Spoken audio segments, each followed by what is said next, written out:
Wake up. It's time for Primal Scream.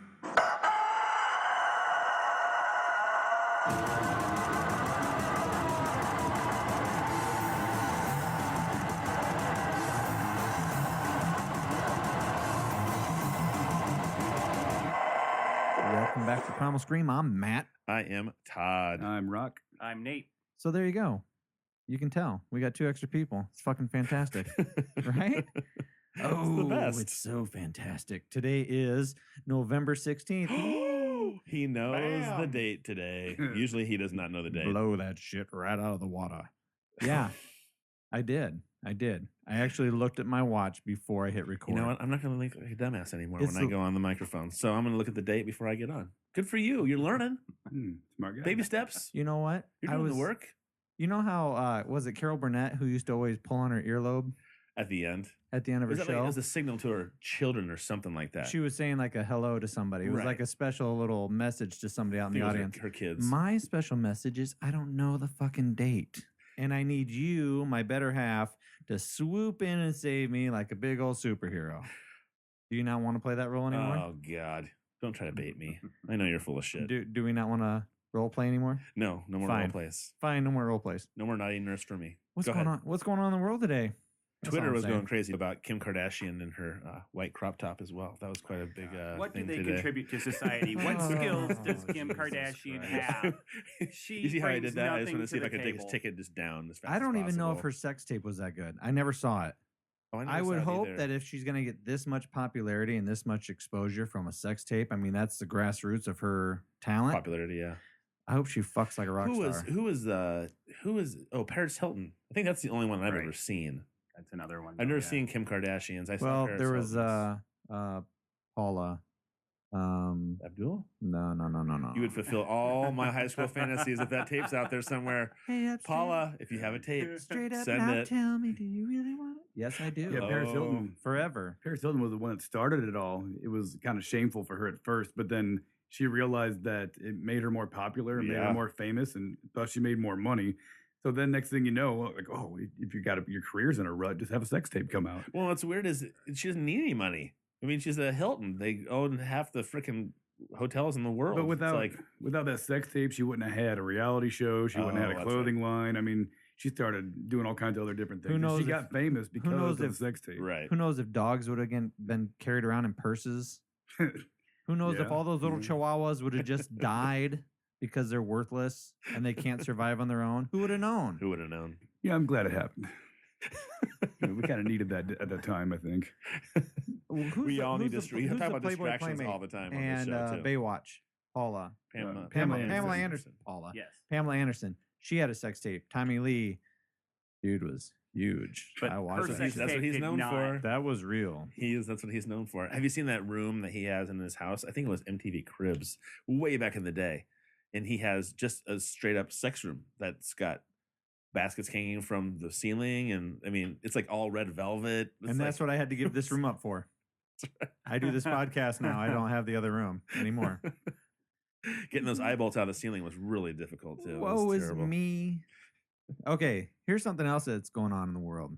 RT reports there is a Greenpeace organization protest in 263 cities across the globe to mark 2 months since the arrest of 30 crew members from the organization's Arctic Sunrise vessel, AFP reported. They're on an oil rig trying to. Well, they you were know. on a vessel, not on an oil rig. They were on a vessel near an oil rig, and they were scooped up by the Russians and charged originally with, let me see, detention center in northern. Well, I actually Oh. have some personal interaction with Greenpeace. Go, well, they were charged with piracy originally, but then investigators later scaled down the charges to hooliganism. You damn Well, hooligans! when we're speaking about investing resources smarter, Greenpeace could actually follow rules. They, the base I was stationed on in California, launched rockets, and they protested the pollution from the rockets. And the water is like 40, 50 degrees on the coast there where I was at. They actually swam onto the government property, which is illegal, And we just stood on the shores and handcuffed them as they came onto shore and were borderline hypothermia, borderline hypothermia. And it was not a successful protest. Now they're getting in the limelight. Any intention's good attention. I see that, but they could probably be more successful if they followed rules and went about it legally. Oh, it's a good idea. Let me ask you it kind of this. goes back to the 60s too, just getting arrested for standing in front of a building or something like that. Protest. And you know what? I swam in the San Francisco Bay. Yes. Beginning of last year, it was like 51 degrees. Yeah, I'm still surprised you didn't get eaten by a shark. And that water's fucking cold. That's more north than where I was. And there's no getting used to it. I got in the water the day before and I thought, oh, this might not be too bad. But I was in it for like 5 minutes and I hurried and got out. But when I jumped in, my whole body is like jerking, trying to when you get cold, yeah, that kind of takes thing. your breath away. Oh my God. The whole time I'm trying to swim, I'm going, trying to swim through water. And it's just it's hard to do. But I made it. Only took me an hour and 15 minutes. Congratulations on not dying. It took me forever. But yeah. So that was cold water. So you're right. I guess it makes sense that you do something that is going to get you more attention and make more of an impact, I guess. Mm-hmm. You could get more people involved too. I think if you didn't run the risk of doing something that is potentially illegal and facing jail time, you could have more power behind your cause. Their cause, I think, is good, but they just don't go about it in a way that I can. Ideally, it's a good cause. And I was under the assumption that they had actually got on that drilling rig. That's what I thought. I thought they had thrown hooks up and were like on the pillars. Yeah, that's not going to get them in trouble, is it? I was gonna say, I'm not sure, but here's what they're being charged with now: hooliganism. And do you know how many years you get maximum in Russia? Well, this is Mother Russia that we're talking about. Hooliganism? 10. Standard 10? 7. Oh, 7 years. By 3. For hooliganism. Fucking hooligans. You're a hooligan every day. I am a hooligan. That's why I can't go to Russia. But you know what you can do? You can leak government secrets and then go to Russia, and you're fine. I guess that's not a hooligan. You can actually get a job in Russia. It is kind of funny though, because I mean, we do kind of praise Russia for allowing. Some people praise Russia for allowing him to stay, and the idea of expression of that he chose to do. But then we're going to get on him on this other stuff too. We're going to the good and the bad. But it's a dictatorship. Yeah, because some people think Putin is a gangster. Like they're cool. They're cool with him. They're like, yeah, finally we're seeing a leader who's just like, fuck it, I'm the president. Oh, my presidency's over with. I'm the prime minister. Fuck it. Oh, I'm the president again. Have you ever seen pictures of him? What he does? Putin is like a man's man. He hunts, he shoots. Yeah, he was part of KGB before he was. That's right. Yeah, he was a spy, and he has manly skills. Anybody who's in those hip waders with no shirt on in Russia, that's hot. And he looks great. You're the man. That's what I said. You can lead me anywhere. With me. All right. So that the ladies. Did you have anything else for? No. Today's topics? No, What's going on in the world today? That's just I'm a couple sure of things. if we dug deeper or prepared better, we would have more shit that's going down. But all right. So besides the normal anti-Obamacare, blah, blah, blah, and other than that, it's not much else going on. Right. So okay. Sorry. So let's get to the meat and potatoes. But... Let's get the meat and potatoes. This is going to be a late podcast. It's a late.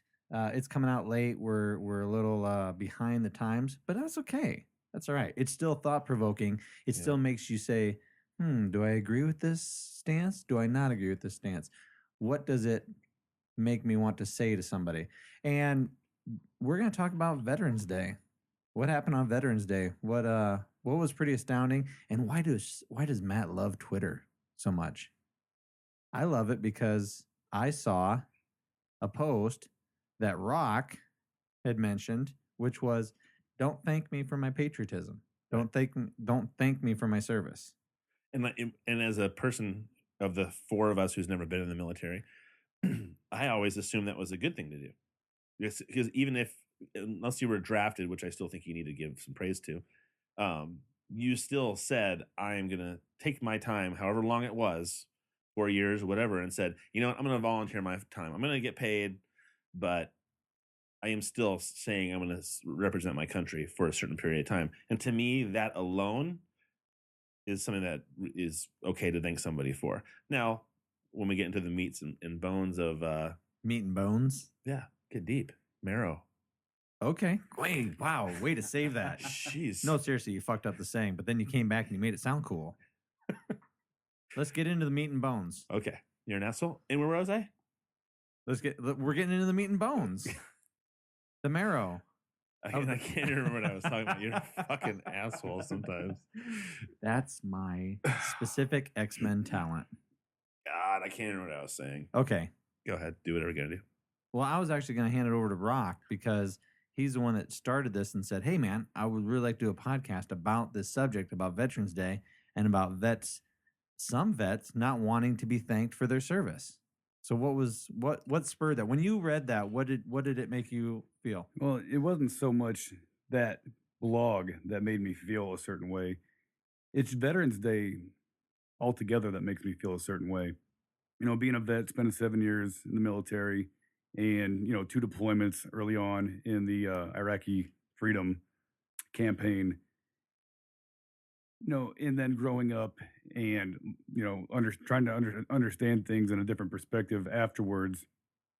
When Veterans Day comes around, you always feel an overwhelming, at least I do, you always feel an overwhelming sense of gratitude from people nonstop. It's all day long. People are just, for lack of a better term, on your nuts all day. Oh, thank you for your service. Thank you for your service.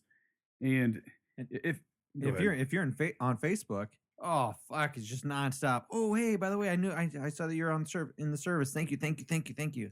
Oh fuck. Now, this was my first Veterans Day with Facebook, and I noticed a lot of people that were prior service changed their profile pictures to pictures of them from their time in the service, kind of wanting that attention or wanting that recognition. And Interesting. Sure. I did not have Facebook at this time last year, so I didn't This get was to a new witness thing for that. you. Yeah, this year. So people actually wanting that attention, wanting that recognition. But you were saying you were like overwhelmed by it, or you Well, get overwhelmed by it? Yeah, actually, I do. And this year in particular, because I work at a job where I'm like the only veteran there. Yeah, there's like 2 of us, but so it, it was a little bit overwhelming. And having the perspective that I have, I take the point of view that the writer of this particular blog we're talking about takes. Like, I don't want to be thanked for my service. I don't want to sound ungrateful when I say that, because I do appreciate when people have come up to me and say, I appreciate that. But gosh, it just makes me think when somebody says, thank you for your service, I have to question myself. Service. Who was I serving? When's the last time that this country actually fought a defensive war? I spent time in a country that we invaded that did not attack us, that was based on lies by a certain administration saying that the Saddam Hussein regime had ties to Al-Qaeda, had ties to Osama bin Laden, had something to do with 9/11. Weapons of mass destruction. Weapons of mass destruction. It all turned out to be lies. And, when you sign up, because I signed up in 2002, shortly after 9/11, and I was all about it, and things like that. When you sign up with the good intentions, with the intentions of like, yeah, I'm going to go be a part of this. And then 7, 8 years later, you slowly but surely realize that, hey, this thing that I went and spent a good chunk of my life where friends of mine lost limbs, became paralyzed and things like that, man, it was all based on lies, and it had absolutely nothing to do with preserving freedom here in the United States of America. So you become kind of disillusioned, and when somebody says thank you for your service, to me, I immediately get those feelings come up, and I'm just like, think to myself, it would have been nice if I felt like my service, my time spent in the military was spent defending what was once great principles of this country, freedom, which are outlined in the Bill of Rights, defending those freedoms, but they're not. I see us losing them here at home via our own government much faster than any foreign threat could possibly take them away. The government's passing laws that hinder our Fourth Amendment, First Amendment, Second Amendment, all of our rights nonstop. But as long as people are told to unquestionably thank veterans for their service, I think that causes people not to ask the bigger question is, do we agree with the policy of what's happening around the world with our military? And I think those are the questions that need to be asked and discussed. and not just a blanket statement that says support the troops, unwaveringly support the troops without asking any of the bigger questions that encompass that phrase. Well, you saw the attack that happened with the Dixie Chicks. I mean, I do remember when that. the Dixie Mhm. Chicks all of a sudden became, they were at their height, and when Natalie, I believe is her name, the lead singer, made a statement at a concert saying that she was ashamed that President Bush was from Texas, that was it. They were getting death threats and gone. I mean, they were removed from The radio. career is over. Yeah, You it's one thing to say, they dropped the hammer on him. yeah, they did Yeah. drop the hammer on him. And I think from that reaction, what I saw, what a lot of people kind of innately got the feeling of is you cannot not support the troops. Right. You cannot question what our administration is doing, especially during that time. Don't ever bring up 9/11 or your conspiracy nut job, even though nothing makes sense. Do you think it's a double standard right now, though? Because you have who's the guitar player that is a big conservative guy, that Ted Nugent. I mean, telling, I think he was at a concert and had two M16s on stage and said, President Obama and Hillary Clinton, sit on these and I'll take care of you. I mean, to me, that sounds is bad, if not worse, than what the Dixie Chicks said. But there was, I didn't remember hearing about it, but I don't remember this humongous backlash and people not buying their records. Well, I wonder if there's a double standard going on. I think there's somewhat of a double standard. One, because he was showing guns, and the Republican base and the gun lovers out there in America were feeling like, believe me, I work with a lot of people who love their guns. I mean, if there was a group of people that I've ever been around who probably look at them, clean them, oil them, and then jerk off to the sight of them, it's the people that I work with now. And I was never a gun lover until I started working at this current job. And I can appreciate the fondness for guns. But when Ted Nugent said, here's my M16s or whatever he said, and you can sit on them, one, he was shoving it in the face of a Democratic president, saying, you're not taking away my guns, first of all. And why would anybody give a fuck about him making a comment about Hillary Clinton? She was the Secretary of State. And I know, but part of me thinks that this is during the time when they were both running for president in 2008. Okay, I want to say that's probably where Ted Nugent. What we're getting at here, you're kind of comparing. Ted Nugent has always been outspoken politically. Sure, he's always voiced his views, whereas the Dixie Chicks were not as public about their political views up until that point that I'm aware. So maybe people were shocked by the fact that they actually stood up and said something. Sure, that could be more backlash, but Ted Nugent's always been a hot point for political views. Okay. So it's kind of like being around somebody who swears all the time, and they swear, no big deal. Then you're around a sweet little old lady, and she drops the F-bomb, and you almost shit your pants. Yeah. Okay. Now, I did want to touch on some things that Rocket said. I do agree. In my time being in the service, I've had people thank me. I don't take compliments well as it is, just as a whole. But I think there are other soldiers that are more deserving, that maybe sacrificed more. He touched on soldiers that have lost limbs, have traumatic brain injuries from IEDs and other things like that. Those are the men who do deserve it. Now, the public, I think, does understand that they're thanking the soldiers individually. They are following orders. Once you sign on the dotted line and you swear the oath, you're in it to follow orders. And if you don't, then you suffer the punishment of the UCMJ. So the public is backing the individual soldiers. I think overall, and there's been polls that show that the public does not back the military action to the extent that's been carried out in Iraq, in Afghanistan, in Pakistan.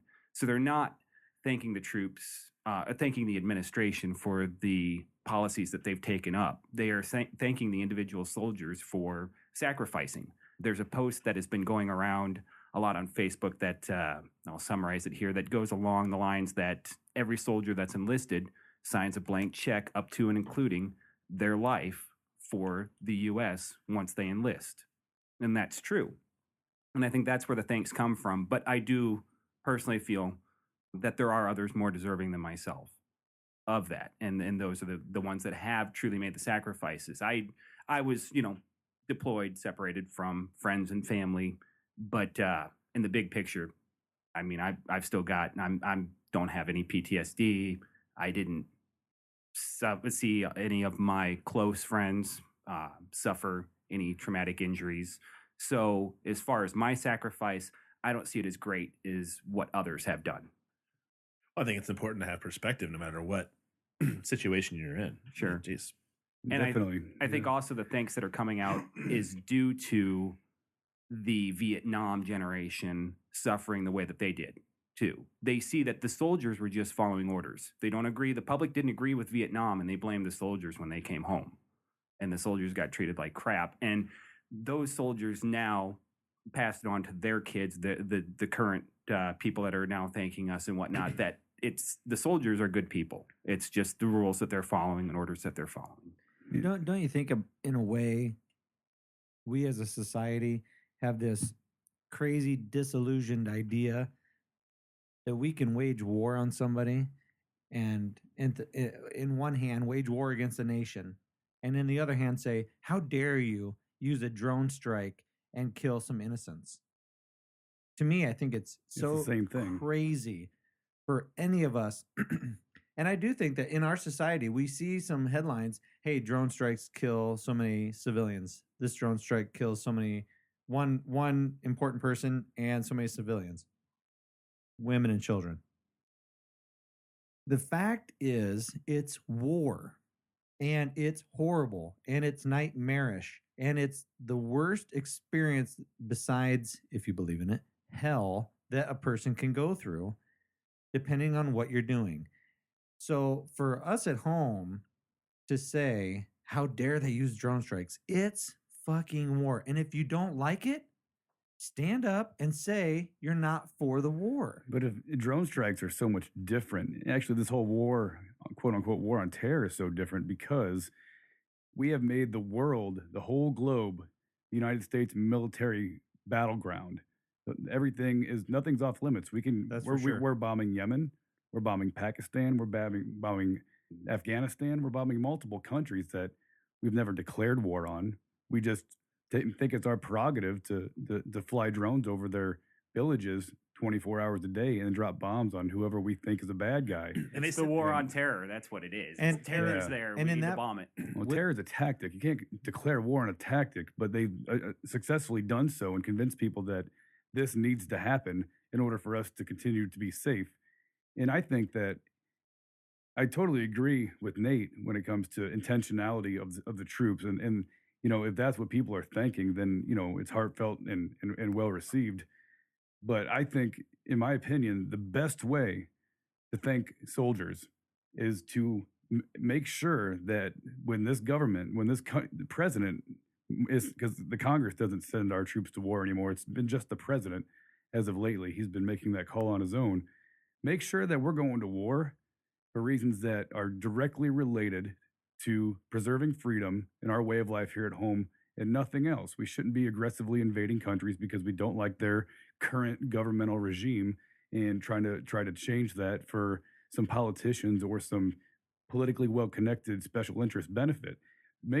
Be vigilant citizens. If you want to thank the troops, be vigilant citizens, understand what your government's doing, and understand that war is hell and that it should only be used in times where it's absolutely necessary to preserve our way of life and our freedom here at home.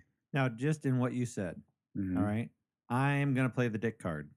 Sure, I'm go for it. I'm really good at playing the dick You card. got to have a devil's advocate. All right. And what you said, preserving our way of life, what we are used to right now, our iPhones, iPads, technology, and some of this technology, some of the elements that go into the technology that we take for granted, that we're buying for 8-year-olds. It's elements that are only found in certain parts of the world. And then those parts of the world are mined, and then slave labor is created, and then there's wars, and there's rape, and there's pillaging to preserve our way of life. Then let me rephrase what I was saying. Okay. Then All right. preserve our way of life is not the best term that I could have used there. The more appropriate term would be to repel attacks against this nation. If we're being attacked, then that's a legitimate reason to use force, Right. self-defense, right? Now, see, the only reason I brought that up is because I think it's an important point that everybody needs to think about. It's kind of like when you think of the NSA, National Security Agency. When we think of how we're living, take a moment. What went into getting the thing that you have? Is it that important? Okay. So when we go overseas to a war, is it to provide us with these gadgets, or is it for, like what Rock is saying, to keep us free from invading forces? There's two completely different mindsets there. The NSA, National Security Agency, if it is a national security risk, nowadays anything seems to be a national security risk. I mean, look at Edward Snowden. When he says, hey, by the way, we're not supposed to be spying on everybody, and I have the proof that we are, so I'm going to tell everybody that we're spying on everybody. When that becomes a national security risk, they're hiding the fact that they're doing fucked up things. And that's not a national security risk. That's just unlawful. And if we're bombing countries that we're not actively declaring war on, but we're drone striking them, those are crimes of war. Those are fucking war crimes. They're war crimes, and they're also counterproductive to national security. There's been studies by University of New York and Stanford and a few others that show that for every one target they go after via drone strikes, an estimated 49 innocent people are killed in the process of that bomb being dropped. So put yourself in the shoes of a family member of one of those 49 people. What are your feelings towards the United States? Would you if those were your kids who were killed in a drone strike, how would you feel? Would you stop at nothing to try to do something to get retaliation, to get revenge? Sure, I'm that gonna creates join more the- terrorists. I'm going to join the Taliban, and Right. it's jihad all the way. Exactly. They killed my family. It's time to join the movement against them. You got nothing left. And there's- Your kids are gone. They've talked Wife's about dead. grandmothers who everybody is Right. gone. All their kids are gone. All their grandkids are gone. Everybody's gone. And they have nothing left. And so what else would they have nothing else to give because they've given their life to their children who are all dead now. So what else do they have to give? And It's not much to strap on a vest. When you're talking to about a culture that is all about lineage, when you're talking about a culture that has been in that area for hundreds of years, if not thousands of probably years, thousands of years. and they might have lived in the same damn house 1, 2, 3, 4 generations worth of people in the same place, year after year, decade after decade, generation after generation. So when they lose everybody, it's not like you lost your favorite pair of Nikes. You erased it is- erased a group of people from the face of the earth who have been I don't there think for that a we very can long even. time. I don't think that we can even grasp No. how detrimental that is to the human psyche. Well, you're touching on now. We've all heard Shiites versus Sunnis and the tribal warfare that's going on inside Iraq itself, which is part of the reason we were in there is to prevent that and get everybody to play nice and get along. I think it was in the 60s. Iraq wasn't a country until in the 60s. It was 3 separate tribal nations, and then they were all British territories. And Britain said, "Okay, all you guys are a nation. Get along, play nice." And I think it was one guy who was the British prime minister or the diplomat who was there was the one who just said, "We're just gonna put you guys all together." When was this? I think it was in the 60s. It was either the 40s or the 60s, but it was. I mean, it's fairly recent. Iraq is not an old nation. Because the reason why I ask is because in India, Pakistan and India. When they drew the Pakistan and lines. India, as soon as you're talking about Hindus and Muslims who lived side by side for thousands of years. And I'm not Semi-peacefully. semi-peacefully. I'm not saying there was no conflicts, but semi-peacefully. And as soon as a British person Colonialism is what it is. drew a line and said, fine, Hindus, you have your own country now. And Muslims, you have your own country now. And I'm going to draw a line, and that's Pakistan, and that's India. As soon as that happened, overnight, there's a book called Midnight's Children by Salman Rushdie, I believe. And if I'm wrong, I'll correct it in my show notes. You're correct. Okay. But anyway, I probably said this in previous podcasts, but I took two literature classes at Iowa, and they were both taught by the same lady who was from India. And we read all of this Indian literature. Okay. And she said that all of this fictional work represents more accurately the history of India at this time during Midnight's Children than any other type of history book, because you can all history books are written from the victors, right? But let's make up some fictional families and let's talk about the emotion that was going on behind the scenes and what people were going through. It's more accurate. It paints a better picture of what was going on. And she was saying that when the line was drawn, you could be my cousin and you live right across the street, and your house has been there for 1,000 years and my house has been here for 1,000 years. But now, after one night at midnight, I can't cross the street to see you anymore.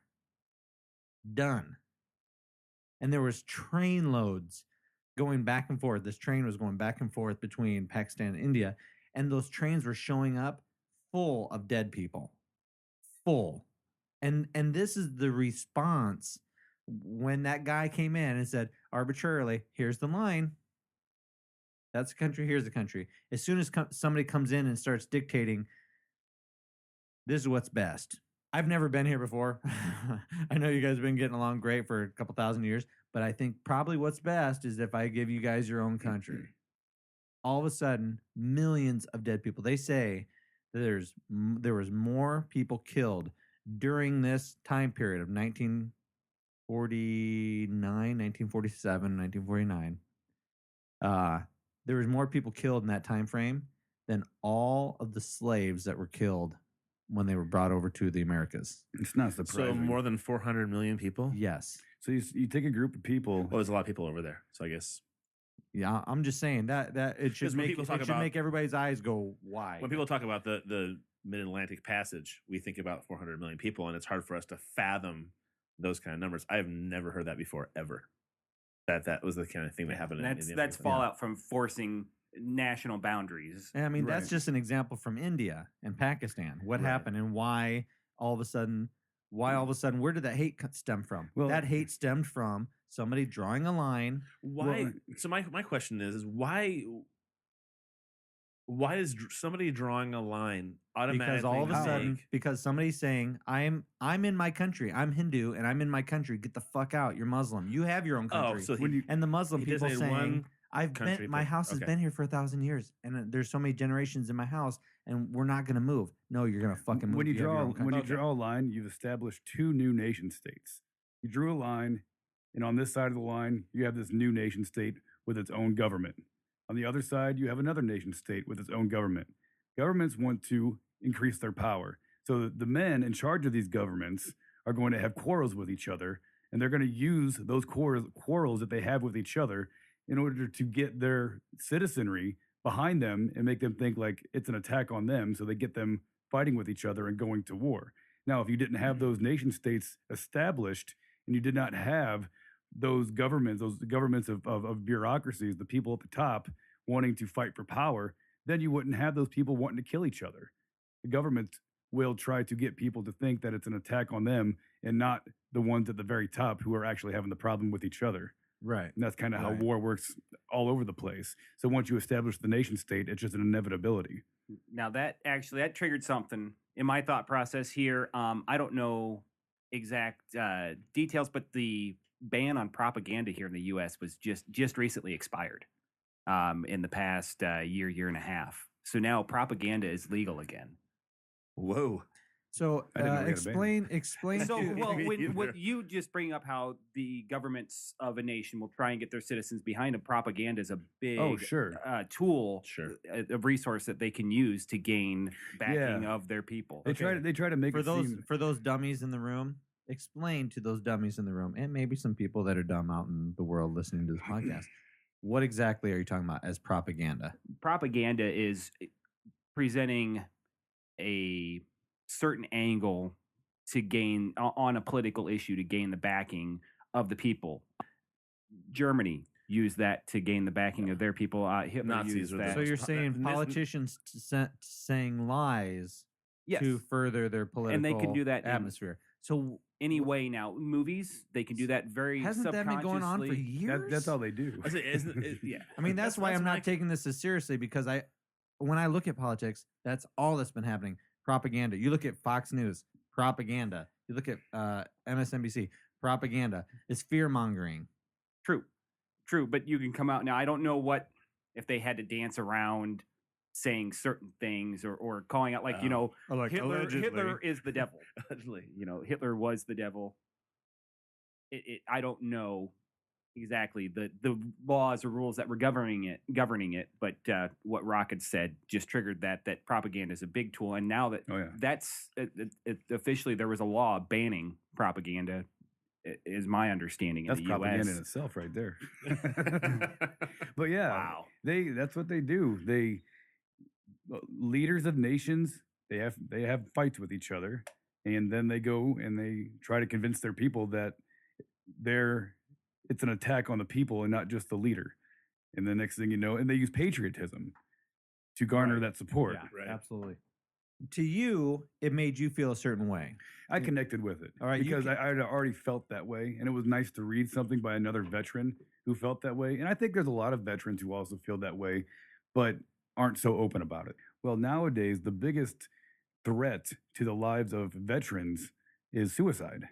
More people die from suicide than are being killed in the battlefield right now. It's ridiculous. And that issue, if people really supported the troops and cared about the troops, would get a lot more attention. But I don't see it getting hardly any attention. I see it on alternative media websites and things like that, but you don't see it really talked about in the mainstream. And Casey Affleck was on Bill Maher last night, and he was talking about it because I think he's in some new movie, and he got involved with a lot of veterans doing this movie, and he was saying it's still at 22 a day. That's ridiculous. That's exactly Every single day, and it's- 22 people. It's not just the That is It's not just ridiculous. the Afghan and Iraq veterans. It's veterans from older conflicts who are now seeing why did we truly go into that war? It's the guilt a lot of times. It's the guilt. Yeah. Yep. It's the guilt and the shame, and realizing, hey, listen, I went somewhere and there was no conflict, and it pissed me off that I had to be there, and I acted in a way that I would not have normally acted, and it shames me to this day. I can only imagine.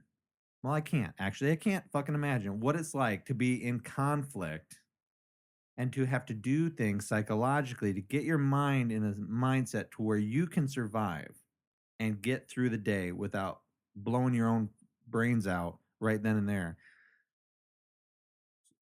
Just to survive, just to get through day to day. And then when you come home and then you find out, hey, we were only there for oil, or hey, we were only over there because Afghanistan has the largest lithium deposit in the world. Then you start thinking about some of the things that you might have done, which aren't in your typical character. Right. Because let's face it, when you're in a battle zone, you change.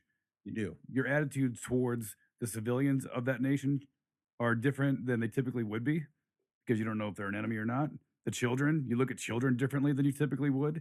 So things happen. Soldiers will do things and possibly even laugh about some terrible tragedy that was that they put upon like some local people.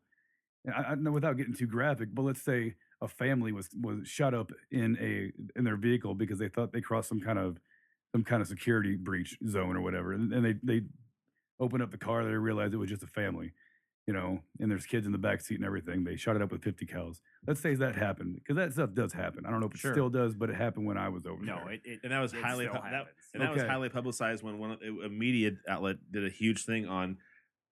I don't know if it's the same exact one. If it still happens, and it's too common. That's Again, just- the mother and father are dead in the front seat, and the kids are alive in the back seat, and they got to pull them out of the car. That's just an example. I'm just trying to paint a picture. Sorry. I'm trying to paint a picture. So there's an example of what a soldier might have gone through while in Afghanistan or Iraq. And then, like Matt was saying, come home, and then if you do come to a personal understanding, a personal realization that the reasons you were over there were bullshit, then you're going to reflect on those events that you might have laughed at the death of that family and realize, holy shit, I'm a piece of shit. You know, what the hell was I? And the guilt just tears at you. Yeah. You know, and that I think is what causes a lot of these guys to commit suicide. Sure. Well, to bring it kind of modern, or veteran, a disturbed veteran was the Navy Yard shooter. I can't recall his name, but he definitely was disturbed from his time in the service. I don't know what his MOS or job was while he was in, but that shows that was his way of committing suicide. He knew he was going to die. He was not going to give up peacefully. So that was, suicide by cop, if you will. I heard about it that day and maybe the day after, and then probably because nothing. Like does Nate it was just surprise saying. anybody? Does that surprise anybody else? No, not after what Nate was just saying. I just kind of made a connection there. If that truly was the reason, then they don't want to talk about a veteran who's pissed off about what the things that he went through while in war, because that's going to start in a whole nother conversation that the government and media don't want us to have. Like, what are we doing over there? Well, he couldn't commit suicide himself for whatever reason. He had his reasons, and maybe his motivation for going in there and shooting up the place was for something else. But he may have had other motivation. But I think he was a disturbed veteran. Yeah, I haven't followed that story, but yeah, I'm interested now. I kind of want to dig into that. Well, if you follow the Judeo-Christian ethic of "Thou shalt not kill thyself," but you can ask for forgiveness and kill somebody else and you'd be forgiven. So maybe that little seed planted in your brain at a young age, oh shit, I could never kill myself, no matter how depressed I am, no matter how deranged I am, no matter how much I hate this fucking life, and I should at least be able to, or how much pain you're in if you're terminal cancer or something like that. No matter what I do, I cannot take my own life because I'm going to roast in hell. You should at least be in control of your body. I should be able to do whatever I want with my body and my soul. And if I want to cleanly take myself out, I should be able to do that. But I can't. So there's only one other way I can do it. I can start shooting at you and hope that the police come and fucking take me out. Now I haven't killed myself, but I've killed other people and then asked for forgiveness. Isn't that fucked? Not to change the subject completely, but no, go ahead. I totally get that. And as a person who was brought up in the Catholic tradition, I remember as a kid, being taught the tenet that if you don't believe in Jesus, then you're going to go to hell and you're going to burn, for eternity or whatnot. And I remember having doubts and then like telling myself, oh, don't think that, because faith. Right, exactly. Being scared. I mean, even that could drive you to insanity. Right. So, oh my God, I have a doubt. Am I going to go to hell? I don't want to go to hell. I experienced that. Pray about it. I experienced that in adulthood. I would have, because, as you get older, you have more logical faculties at your disposal. So I started asking more questions when I was getting older, and I would still be scared. Like, oh, I can't be analyzing this because if I don't, I still had it indoctrinated in me from childhood, which is hard to overcome, that if I didn't believe in this, then there's a place called hell that awaits me where I'll be tormented for all eternity. Your faith was in question. Yeah, and you were just a baby. You were just a baby in the light, in the word. Yeah, I was gonna. Well, it's childhood indoctrination. It's hard to overcome. Exactly. Yeah, but it's always there too. I was raised very religiously. Really? So yeah. In the echo of Bill Maher, when he says religion is one of the most dangerous things there is, let's just hypothesize for a moment that Naval Yard shooter really wanted to take his own life. And maybe he would have if he wouldn't have been scared shitless of roasting in hell. That's a possibility, I suppose. And look how many lives would have been saved without the indoctrination of Christianity. But some people just are incapable of taking their own lives too, which it's unnatural. Right. It is. It's a very big. Suicide by cop is well documented. It's something that's out there, and what his ultimate goal was, we'll never know. He's dead now, but I mean, there's people every day that try and get suicide by cop, and that's why I practice my dry fire, because that shit's got to look realistic. Oh God. I'm Yeah. just fucking playing. Hey, I was going to tell you that Jeez. I read it. But you do need to practice that shit. There's an author named Warren Bell when he was a Vietnam vet, and he wrote a book called. Sorry, If this shit ain't ready to go, you shouldn't say it. shut up. Loading, he wrote a- loading. He wrote a book in 2011. How good was it? Was it so good? I didn't actually read his book. Okay. I was going off of some information that somebody had told me about because I knew I was going to be part of this podcast and not a very intricate part of it because I'm not a veteran or Dude, a you're military always person. But important.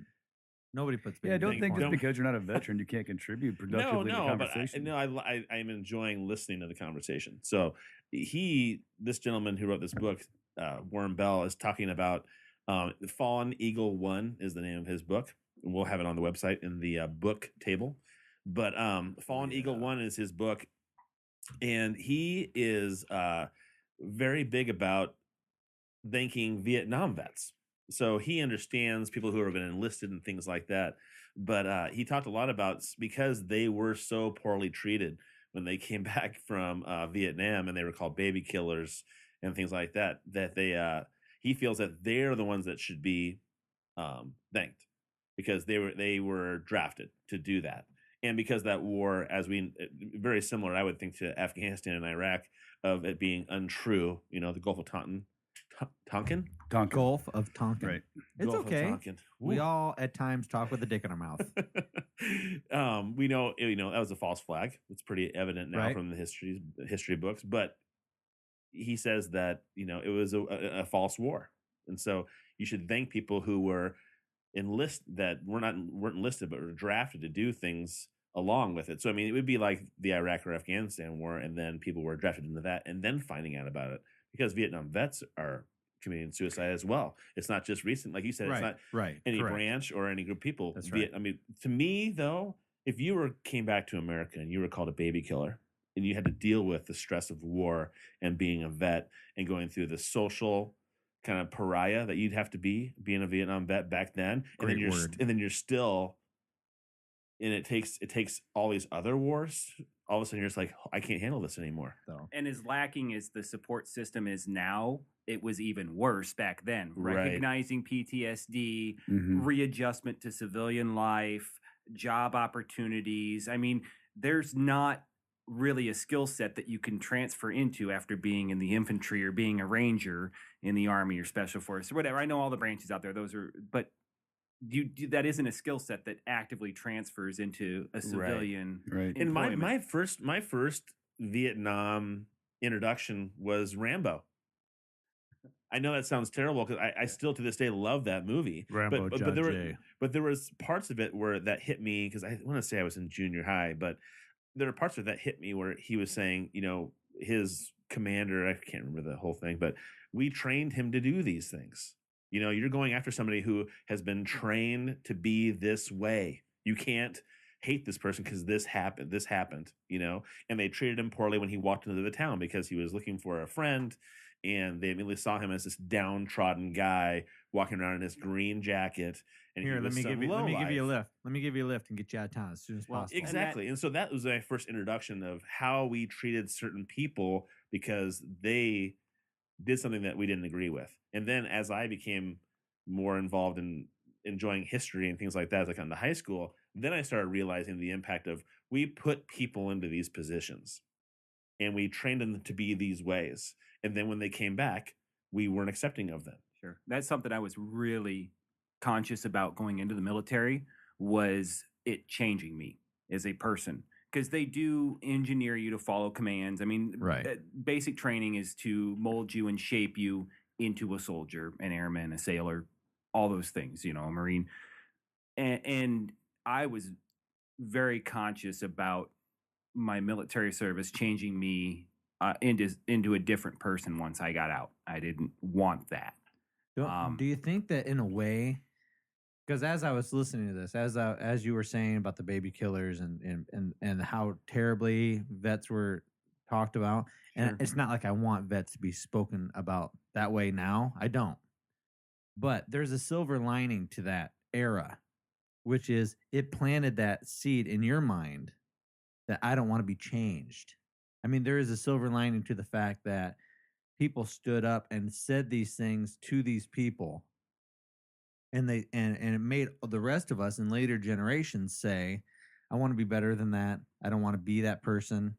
There's that fear, just like there's that planting of the seed in Christianity of don't kill yourself. There's that tiny little seed that in the back of your mind, when you go into the service, you don't want to be different. And when you come out of the service, maybe those people that are killing themselves, maybe those people that are having such a hard time feel like I failed. I knew better when I went in because I saw how horrendously Vietnam vets were treated, and I fell into that trap. Sure. Now, also, too, I enlisted. I didn't go into basic training until I was 23. So that also had an impact. I was well established in who I was. Right. Yeah. So makes a difference. I think it does. Mm-hmm. And it does. Well, I think I was 23 as well. Okay. Yeah. And see that worried me when Junior went to. I mean, he'll be out of boot camp in a week and a half, but it still worried me that he would change. He's my child, so I'll love him no matter what. But I love him as a person. His personality is pretty wonderful. He's a pretty incredible guy. So my biggest fear was like, are they going to break him down so much? It's the Air Force. That part of it. What do you say? It's the Air Force. It's not going to be terrible. That's actually what I did, and that's the reason I did it is because of that. No, it wasn't going to be as intense. Yeah, I also went in though that it was a 6-week basic training, and they also have the best, hottest females. yeah, The best. Yeah. They had the best cafeterias. Best and he, right, best. and work life relation as far as your civilian life. I mean, you always hear people want to go to the Air Force bases, even when you're deployed. You want to go to the Air Force bases for their chow halls. Didn't you do that? Goddamn You right. did that. MWR. Yeah, as soon as my PT was over with, we hurried up and we changed and zoom went to the Air Force base right next door to Fort Bragg. and came back. Yeah, As soon as you Is it- cross it, it was- it's greener grass, nicer buildings. phenomenal. It's fucking Yeah. phenomenal. When I was in airborne school, Good job, Junior. it was the shittiest barracks. Yeah. Good choice. Yeah. Yes. Definitely. Well, now you were in airborne Yeah. school, right? Amen. Yeah. So like the barracks were the shittiest barracks I'd ever lived in while I was in the Army, and that's saying a lot because Army barracks are shitty. No matter where you go, Yes, they're bad. I had to do Army training before I went to Iraq. 'cause we were Okay. filling an Army mission. So you It get sucked. it, yeah. So in Fort Benning is airborne school where you spend Right. 3 weeks, and there's people from all different branches going to VD airborne school. VD Drive. Pretty much, yeah. Yeah. And well, Junior has said he's made two comments. That's actually a street. VD Drive. He's made two comments in two different letters to me that he said, and this could be him minimalizing things or making things easier for him to accept. Part of me thinks that is that the Army and the Air Force have joined up in making their boot camps very similar. And now I don't know if that's true or not. Again, I have no connection with that. The at all, Army but and the he Air was- Force have the closest training. If you need somebody to Okay. step in and fulfill an Air Force role, the Army is the closest to pulling it, and vice versa. If you need to fill an Army role, the Air Force is most closely trained. Is what I was told. Okay. So So he has made that comment a couple times that supposedly this is happening, this is going on. What was funny is that I watched Jarhead like 3 or 4 nights ago, which I just love. The book was incredible, the movie's incredible. But I was watching them play football in the desert in their full chemical gear, Mop gear. mop gear. Thank Yeah. you for that. You're welcome. And the next day or 2 days later, I get a letter from Junior saying, Mop gear. "We're going to CS Chamber? Beast Week." Oh. Beast Week, which is when they go out and to do things out in the field. yeah, that was And the 2 fir- days and- for me. When I And the was in. first day, he said the first day we're in our mop suits Right. the entire day. It's like the scene in Jar. Supposedly, I'm assuming it's going to be like the scene in Jarhead because he and I watched that movie together. And I was like going, oh, okay. He talked about doing the gas CS Chamber, yeah. CS chamber, and he said that you had to do jumping jacks for a certain amount of time, and then they make you pull your mask off because you're sucking wind. And he said that you had to have your mask hold your mask above your head before they would open the doors and let everybody out. And so he said he looked out, he was staying there, coughing and gagging with his mask over his head, looking at the guy going, "Get us the fuck out of here. What's taking so long?"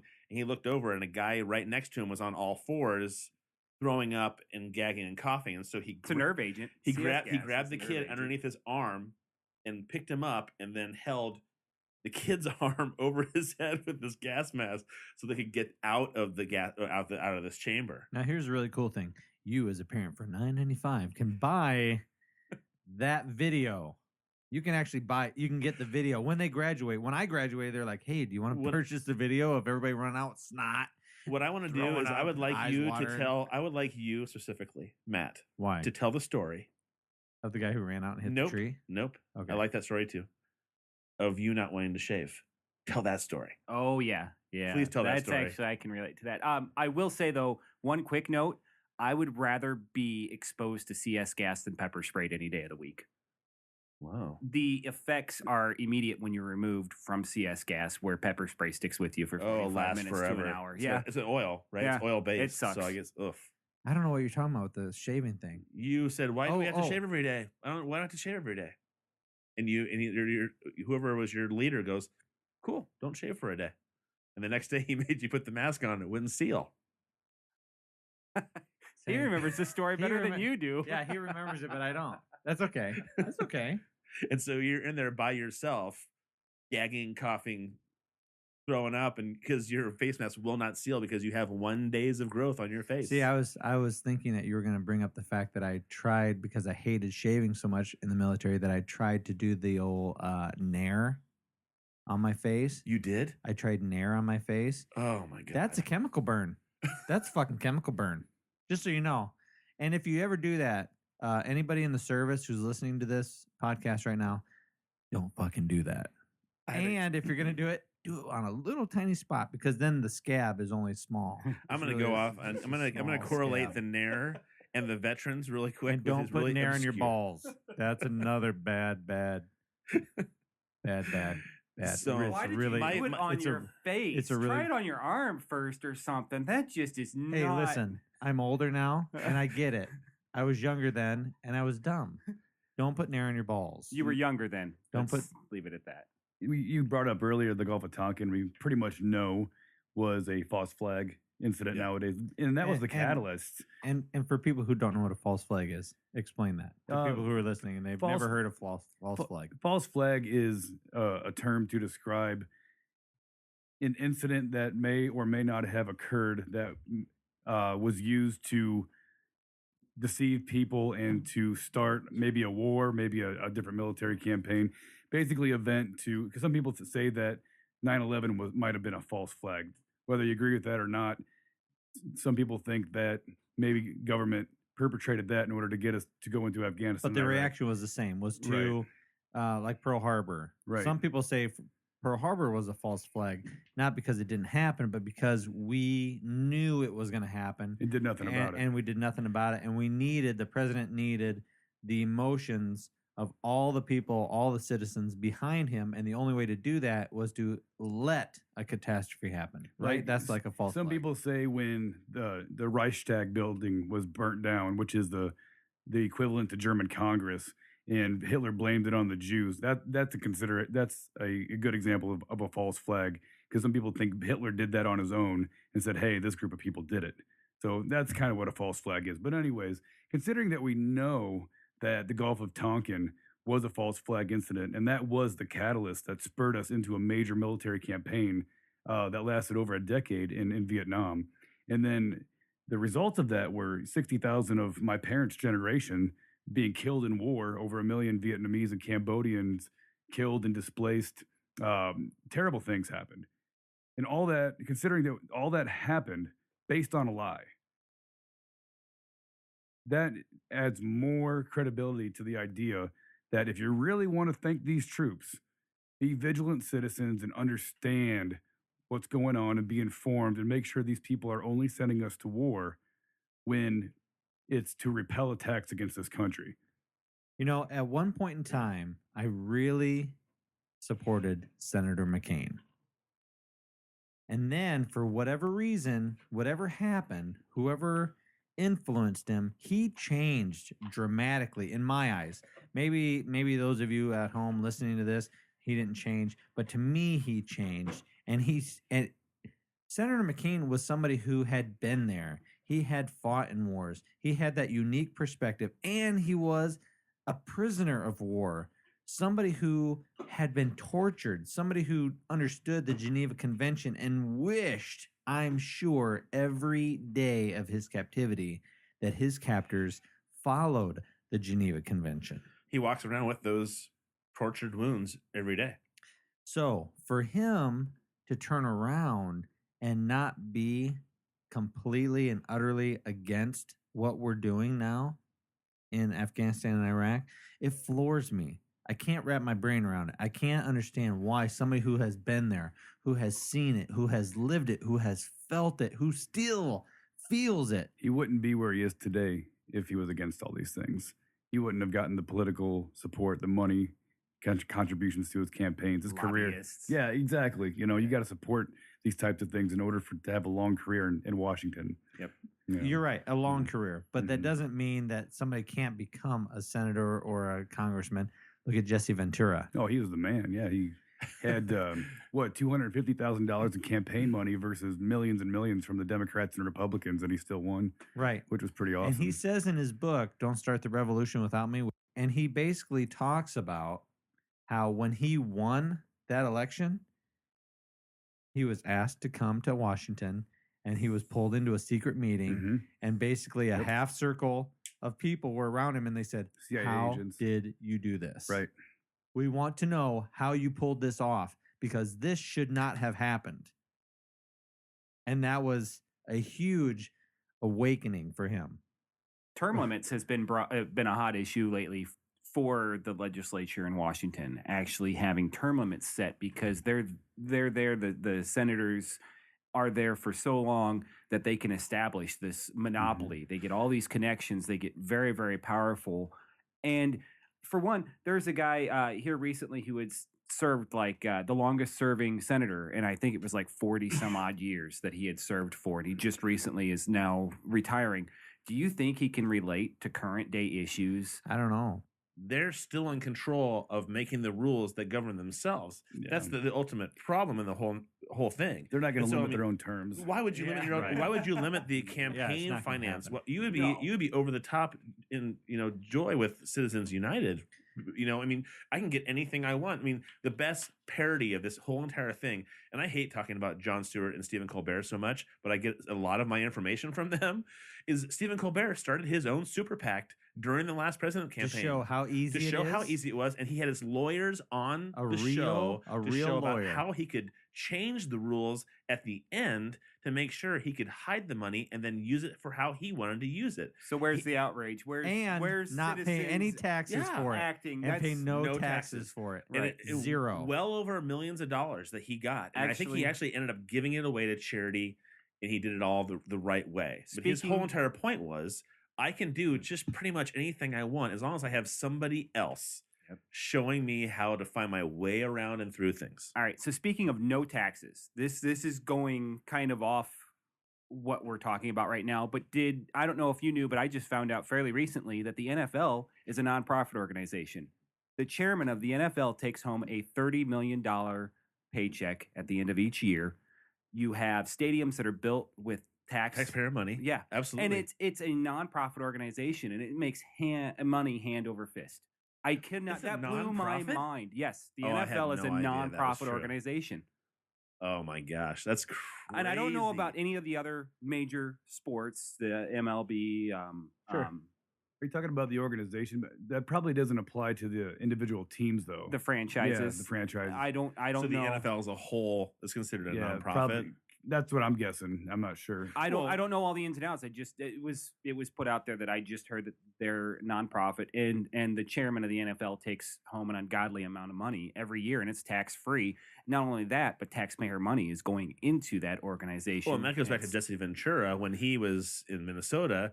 The guy came to him and said, "Hey, I want to do a new stadium." He's like, "I'm not building a new stadium unless you're going to pay for it." right. No, we want you to foot the bill with tax dollars. That's I'm not going to make ridiculous. our How much money did you make last year? Yeah, exactly. That was one of the happens all best the parts of time. that thing. And then, of course, when he went out of office, the first thing that happened was that new stadium got okayed. Sure. And so, I mean, that's the hard part. Again, you're gonna when you're I think that that adage power corrupts completely. I Yes. mean, once you get into a position, I may disagree partially with some of the things that Rock says political wise, and then we agree on a lot of things as well. My thought is that so you change the system from the inside. And part of me feels that I'm not convinced in my lifetime that the way our political system works will change very much. You need an And intellectual. so part of me thinks that you put people into office that you're going to change, that are going to change things. And if I had Rock on one hand and I had another person on the other side, and I had to go through the pros and cons of each one, and I might say, okay, so I'd like to have Rock in office instead of this guy because of the pros and cons that we have on my list. He fits the bill for that. Chris Christie was a person who said that people don't vote like that. They vote Democratic, they vote Republican, and that's it. And so part of me thinks that that's we have going to get away. I think that's previous generations. There isn't as much nowadays party line voting. That's a good point. I think that's Old going away school. slowly, but still you have to look at the demographics that vote, and those are the major demographics that show up to vote. The baby to party boomers. line. Well, and they're voting. saying that now young people are just flooding the voting thing because they're unhappy. I like because Jesse they're Ventura's. because they're unhappy. I like Yeah. Jesse Ventura's idea of not having a initial next to the candidate's name on the ballots, like a D or an R. Just totally yeah. taking that way and make people actually do their homework. Right. I guess not make them do their homework, but it's not so easy. You can't just go in and check the box like, That's oh, a great idea. I just vote Democrat, so I'm just going to check the box for all the guys. Well, with a we D talked next to their about how name. we fucking You know what I ridiculous we think it is either way, whether you Right. like vote straight Democratic or straight Republican. Right. Not showing Democrat or Republican on the voter forms. Do they actually indicate who the incumbent is? No, actually, that's They- what I was going to say. No, they don't. That They is don't. what I want That's- to know who the incumbent exactly. is, because if you're upset with who the incumbent is, even being uneducated, you can I'll go pick in and go, anybody else. I don't Anybody want to else. vote for the person who's in. Even Right without now. doing any of your research, you should, as a voter, know who the incumbent is. Right. So you're right. You're right, Rock. Democrat, Republican. That should be removed. Incumbent should be in. Sure, have an I behind their name. It should be in an asterisk. I don't give a fuck. Right. Just something that tells me as a voter. Right. Because I went recently and voted for the mayor of our Sure. town, and I went up there and I was like, I don't know who the fuck any of these people are. I just want to know who the incumbents are because I wasn't very impressed. Oh, no news is good news. If Exactly. everything runs Oh. status quo and the wheels are greased and nobody's complaining, that's a job well the government done. gets out of the way. If government gets out of the way, which is what they're supposed to do, It's is let us transparent. run our own lives, then the politician doesn't really get too famous because he didn't pass any big programs. Our current Podcast. mayor has done that. He's a Republican, and he has done a great. So I feel, as a liberal Democrat, I feel that he's done a pretty good job up to this point. I was raised as a Democrat. I was raised pretty, liberal and progressive, and I've never gone in and thought, you know what? I'm just going to vote for everybody that's a Democrat. I've never ever thought that ever. No. And I've No. never voted just D or R at the top of that voting list. Iowa is think actually, there's that's only a few silly. states that allow straight party line voting, and Iowa's one of them. You can go in. Probably because of our caucus. I want to bring it back to that point that we talked about where I think it's very important, the idea that a politician, we need to know who he is and know what he or she has done in order to like or dislike them. And I'll give the example of Grover Cleveland, not a very well-known president, right? He had, I think, first or second most vetoes out of any president in history. If it wasn't constitutional, he vetoed it. If it wasn't within the parameters set by the Constitution, he vetoed it. If there was subsidy for one company but not others, he vetoed it. He did not grant special favors to certain businesses, certain He sounds companies. kind of like a cool guy. Yeah, Grover Cleveland he was very, very constitutional, and he was a Democrat too. Get a book. And he was a Democrat. He's a Democrat. The first Democrat elected after the Civil War, actually. So he's not well known in history because he didn't pass a big New Deal program, or he didn't pass a socialized healthcare program. He's not known. He's not well known because he did not pass big things like that. Yet he was a great, great president. He did not operate outside the parameters that we set for him within the Constitution, and he let us run our lives. And he did not. He didn't bug us. What time frame was this? Come on, you history buffs. What Grover- time frame? Grover Grover Cleveland. Cleveland? Yeah.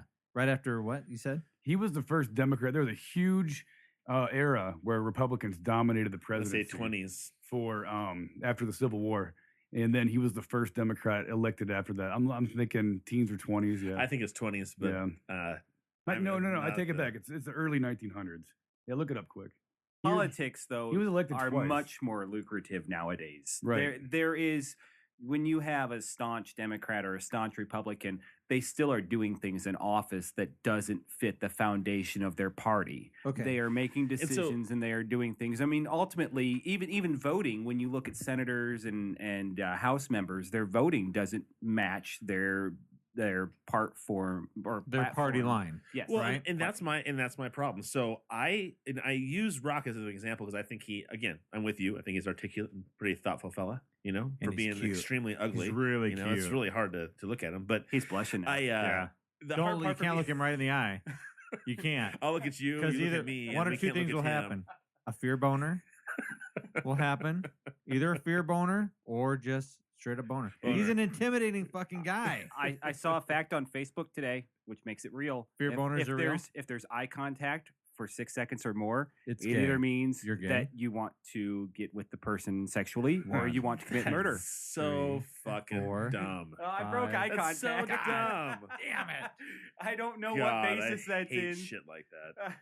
I love All right. stuff like that. If it's like a Oh, psychological fact. Todd, what's Grover- wrong with something Grover like that? Cleveland, you know what he's kind of a unique guy as well. Is he had 2 terms, They were separate. but they're separate. Right. Yeah, that's why I remember him from Whoa, history books. Yeah. that's kind of cool. So he did his deed, got out, didn't get the next term, and then people thought, you know what, this guy's awesome enough. That We're going to get him actually- back in. That's pretty cool. Okay, Okay, so he was Brings up- 1884, Mm-hmm. then he was out in 88, and back in 1892. Right. That brings Okay. up a good point. Since when is politics an actual career choice? It used to be serve your city, serve your county, serve your state. You were a shoemaker. You were a common person. yes, you had a job Exactly. outside You of were not politics, a and it wasn't a lawyer. paid position. Since when can you grow up and go, I'm going to be a politician for my life? Well, because become people, rich they want doing it. power, and they're Yes. going to be Mhm. rich. Everybody, Free health care. that alone makes and me they wanna are become a millionaires though. politician. They are. All of them, They're they all have millionaires. Backdoor And deals. so my thought, this is what I put myself in this position because I know Rock. I feel like I know him pretty well, and I'm like, so I put him in office. I'm like, I know you're gonna stick to what you know is right, and I may agree with majority of those things and disagree with parts of it, but I know you're a good, solid person. I'm gonna put you in office. Is putting you in office in this current republic as we know it going to corrupt him? Will they find a way into his life where he cannot do what I know I put him into office to do? And so is the current way things are unsolvable almost for lack of a It's better not way im- of thinking about it? It's not impossible. Are we assuming that We he have- already got the position because he's Yes. he's a lady slayer? which- While he's running, it's going to come out lots of vagina. well, now how much of that is a buffet, blackmail mind though? you. Too. If, How you, many if you're people not pull him married and you aside? don't have kids, yeah, plus I'm an atheist. They don't Yeah. like that in Oh, politics God. nowadays. But- No, you no, know? God I'm- bless. Oh, never mind. Part of me, Darwin, bless again, you. even if all those things were Science. true and he gets into Exactly. office, is the system set up to a way where someone almost cannot not be corrupted? Well, we know that it's possible not to be so far. Justin Amash from Michigan, a representative, congressman up there. Sure, if they can't corrupt you, they just assassinate you. I mean, that has been the case with a lot of major guys. Yeah. Right. I wonder how many backroom deals are done where they blackmail somebody, where they actually present a deal they can't refuse and they say, look, you're going to play ball by our rules Mhm. or this is going to go public. Sure, it happens all the time. Well, I'll be I'm the sure first it's happening person, right now. I'll be the first person to say that a local congressman in our area, I was invited to at a local college to come and listen to this guy speak, and I was a graduate student at the time. He was talking and giving his normal spiel. And so I said to him, I'm doing my master's study on the idea of nutrition and how that affects behavior in students in the school. And he said to me, I don't really care about that. I make my kids lunch every day, and she goes to such and such school, and that doesn't really concern me. So out of touch. And so, well, Jeez. not only out of touch, he was so dismissive so quickly with me. I remember sitting there and looking at him going, he's my current representative. He's a Democrat as well. And it was so dismissive that my professor raises his hand and goes, so what you're saying is that you're dismissing his ideas because you don't follow them or you do your own thing for your kids?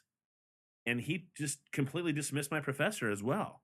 And then he went into talking about in the House of Representatives for the state of Iowa that if you do not follow the lines of the other Democrats, you're going to be taken to the, as he said, quote unquote, taken to the woodshed.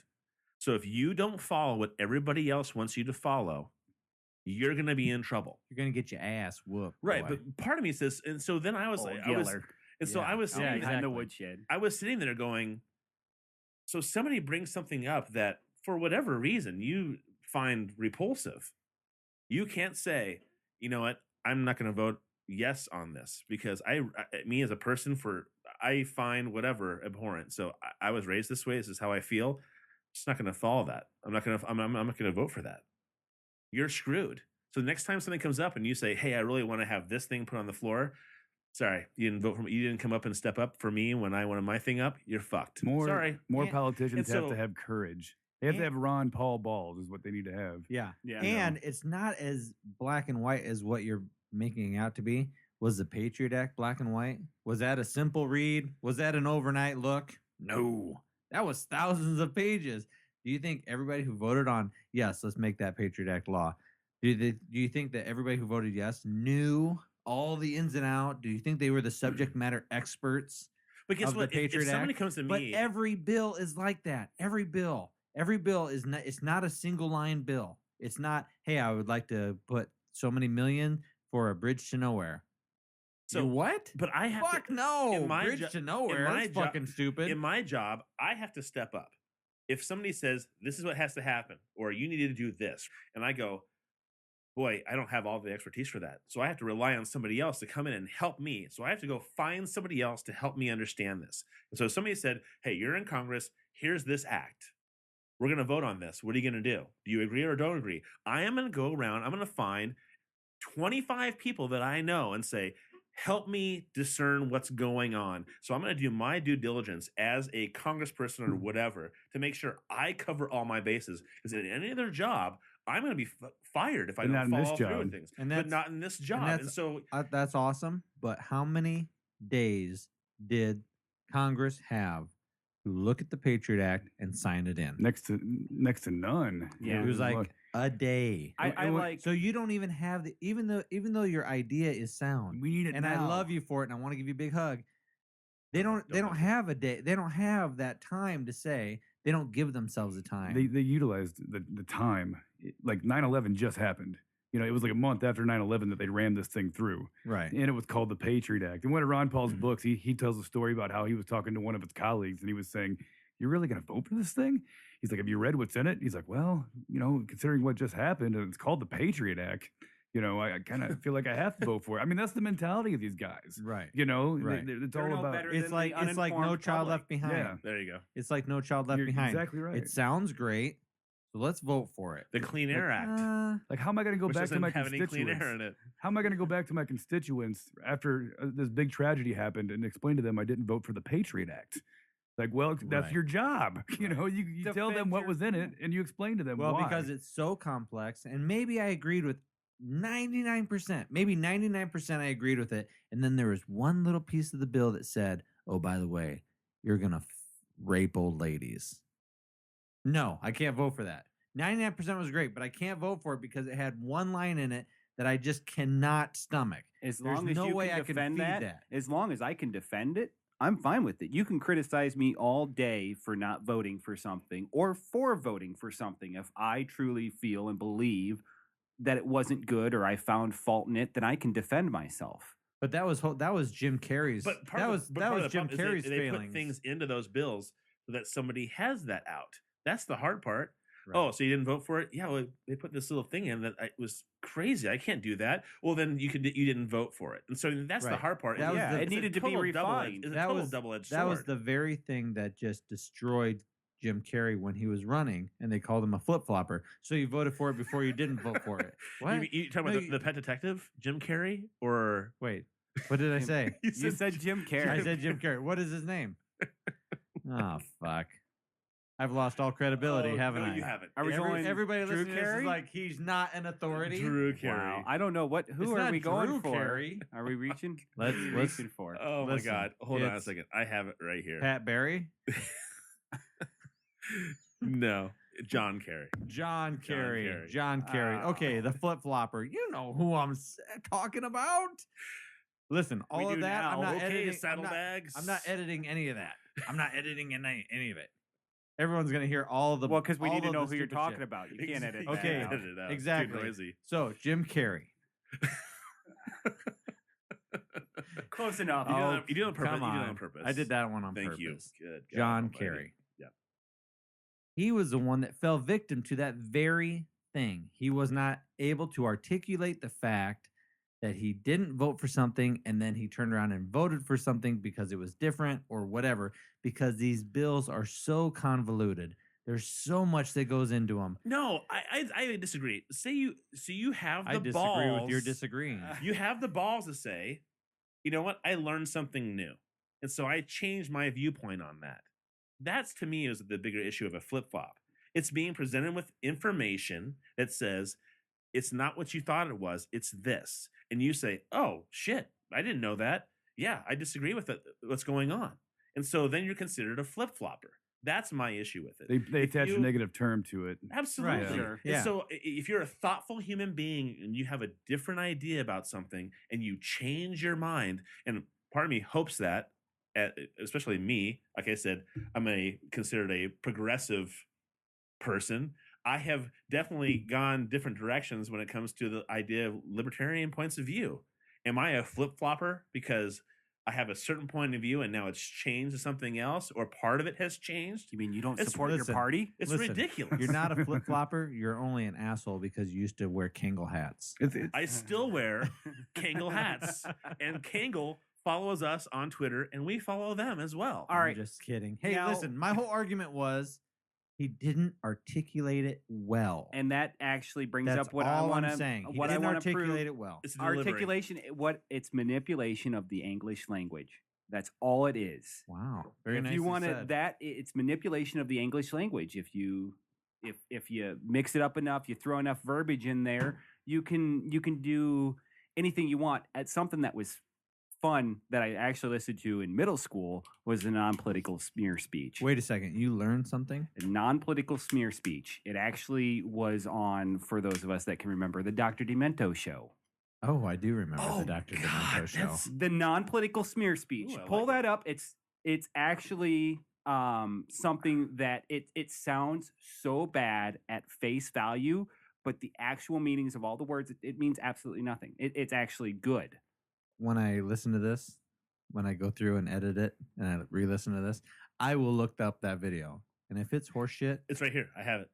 Well, we'll post it. It'll Yeah. be on the website. It's something that, and it just shows manipulation of the English language. And I think that it's so convoluted, you can make bad things sound good just by your phrasing and Well- word choice. well, who is Stephen Colbert again. He hired he paid the Republican Who is the guy- wordsmith. yeah, he the came guy up with who things like with Bush death panels. He came up with all the different word things to make things sound better. horrible. and that's horrible when you things Or that sound horrible. better. That's- No, think about the idea of death panels. We had Nicole on. Oh, okay. We had Nicole on for Obamacare, and she was talking about specifically death panels. Sorry, that's Oh, Affordable Care Act. Affordable Care Act. I don't mind calling it Obamacare. And It's so what it she is. said that specifically the death panel word that Sarah Palin used killed this whole part of the bill. When you're given the statistics and the facts of what the death panel, quote unquote, was talking about, it was making sure doctors had the right information to talk to people for end of care life, because 1/3 of a person's healthcare expenditures are at the last 6 months of their life. And so if a doctor were to sit down with someone and say, okay, Nate, what do you want to have happen at the end of your life? You got 6 months, a year left. What do you want to do? I want a DNR. I don't want you to do MRIs. I don't want you to do anything to keep me going, because I know the end is near. And she If said that's that what she you'd said that like. there Now- were hundreds of millions of dollars saved in individual hospitals a year. But because it was called a death panel, it was killed. Now, and that actually, this strikes a very personal chord with me. I have knowledge that death isn't pretty, but it's natural.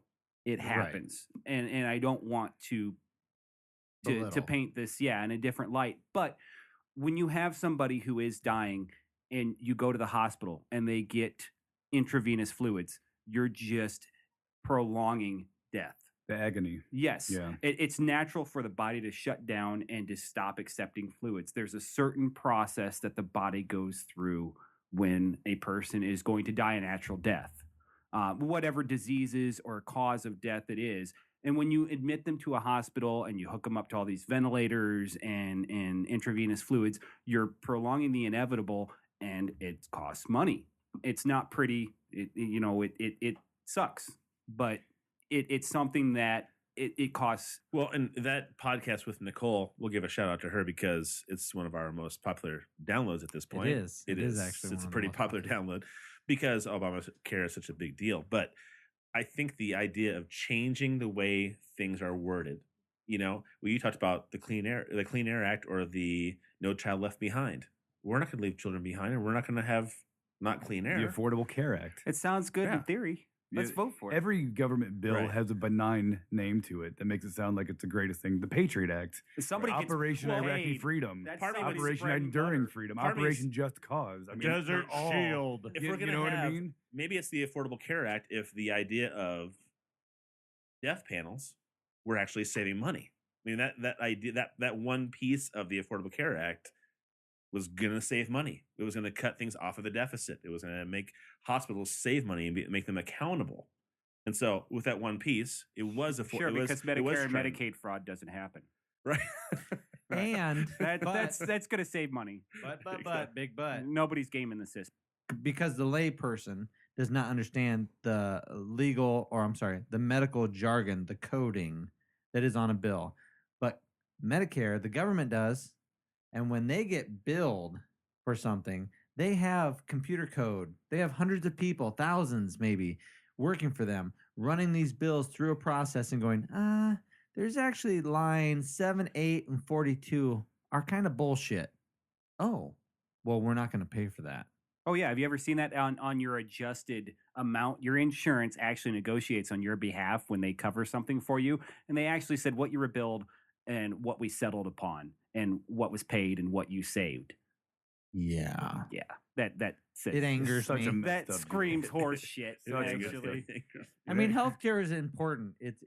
It's one of those things that you just you shouldn't really fuck around with. You want to fuck around with the price of like sodas or video games or clothing. Well, don't fuck around with the price of clothing. But any of those other things. Sodas directly impact health. But health care, there is that term. The Hippocratic Oath. The Hippocratic Oath, to take care of and to give any type of aid that they can, the best to their ability. That's why the doctor strolled up front to that 8-year-old that passed out that you were talking about in the waiting room. We're getting way off course. We started talking about. I'm sorry, I might have to edit all that out. No, we started talking about anything of that. We started talking about veterans. You're not going to edit this out. But healthcare. You're not looking for these droids. But healthcare. Droids you're looking for. But healthcare and veterans and all those things are related. It's all part of the same. It's political. We got on a political theme here. Yeah. Because you're talking about the military, which is ultimately driven by political means. The orders that come down to all the branches of the military stem from politics. But let's finish off this podcast with talking about our soldiers because it was Veterans Day. It's important. It strikes a very strong chord with many of us. And it strikes a very strong chord for those people who haven't served. It's important. It's profound. So when we reflect on Veterans Day, when we reflect on those people who have volunteered, because we don't have a draft, who have voluntarily gone to follow orders because they think in their minds that they're doing what is in the best interests of the military, of the country. Can I interject real quick? I'm sorry. Go for it. I apologize, but not everybody joins for those patriotic reasons. I mean, right. Some people do it for the college money, and because it's not, you can get paid pretty well in the military too, and you don't really have to work that hard if you get a cush job.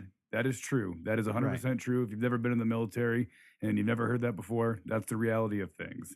And, you know, it's nice to think that every single person who's ever put on a uniform put that uniform on for patriotic means, for patriotic reasons. But you know what? It's just not the case. Well, There are some I think- people who maybe they had a great time in high school. Maybe they didn't really apply themselves.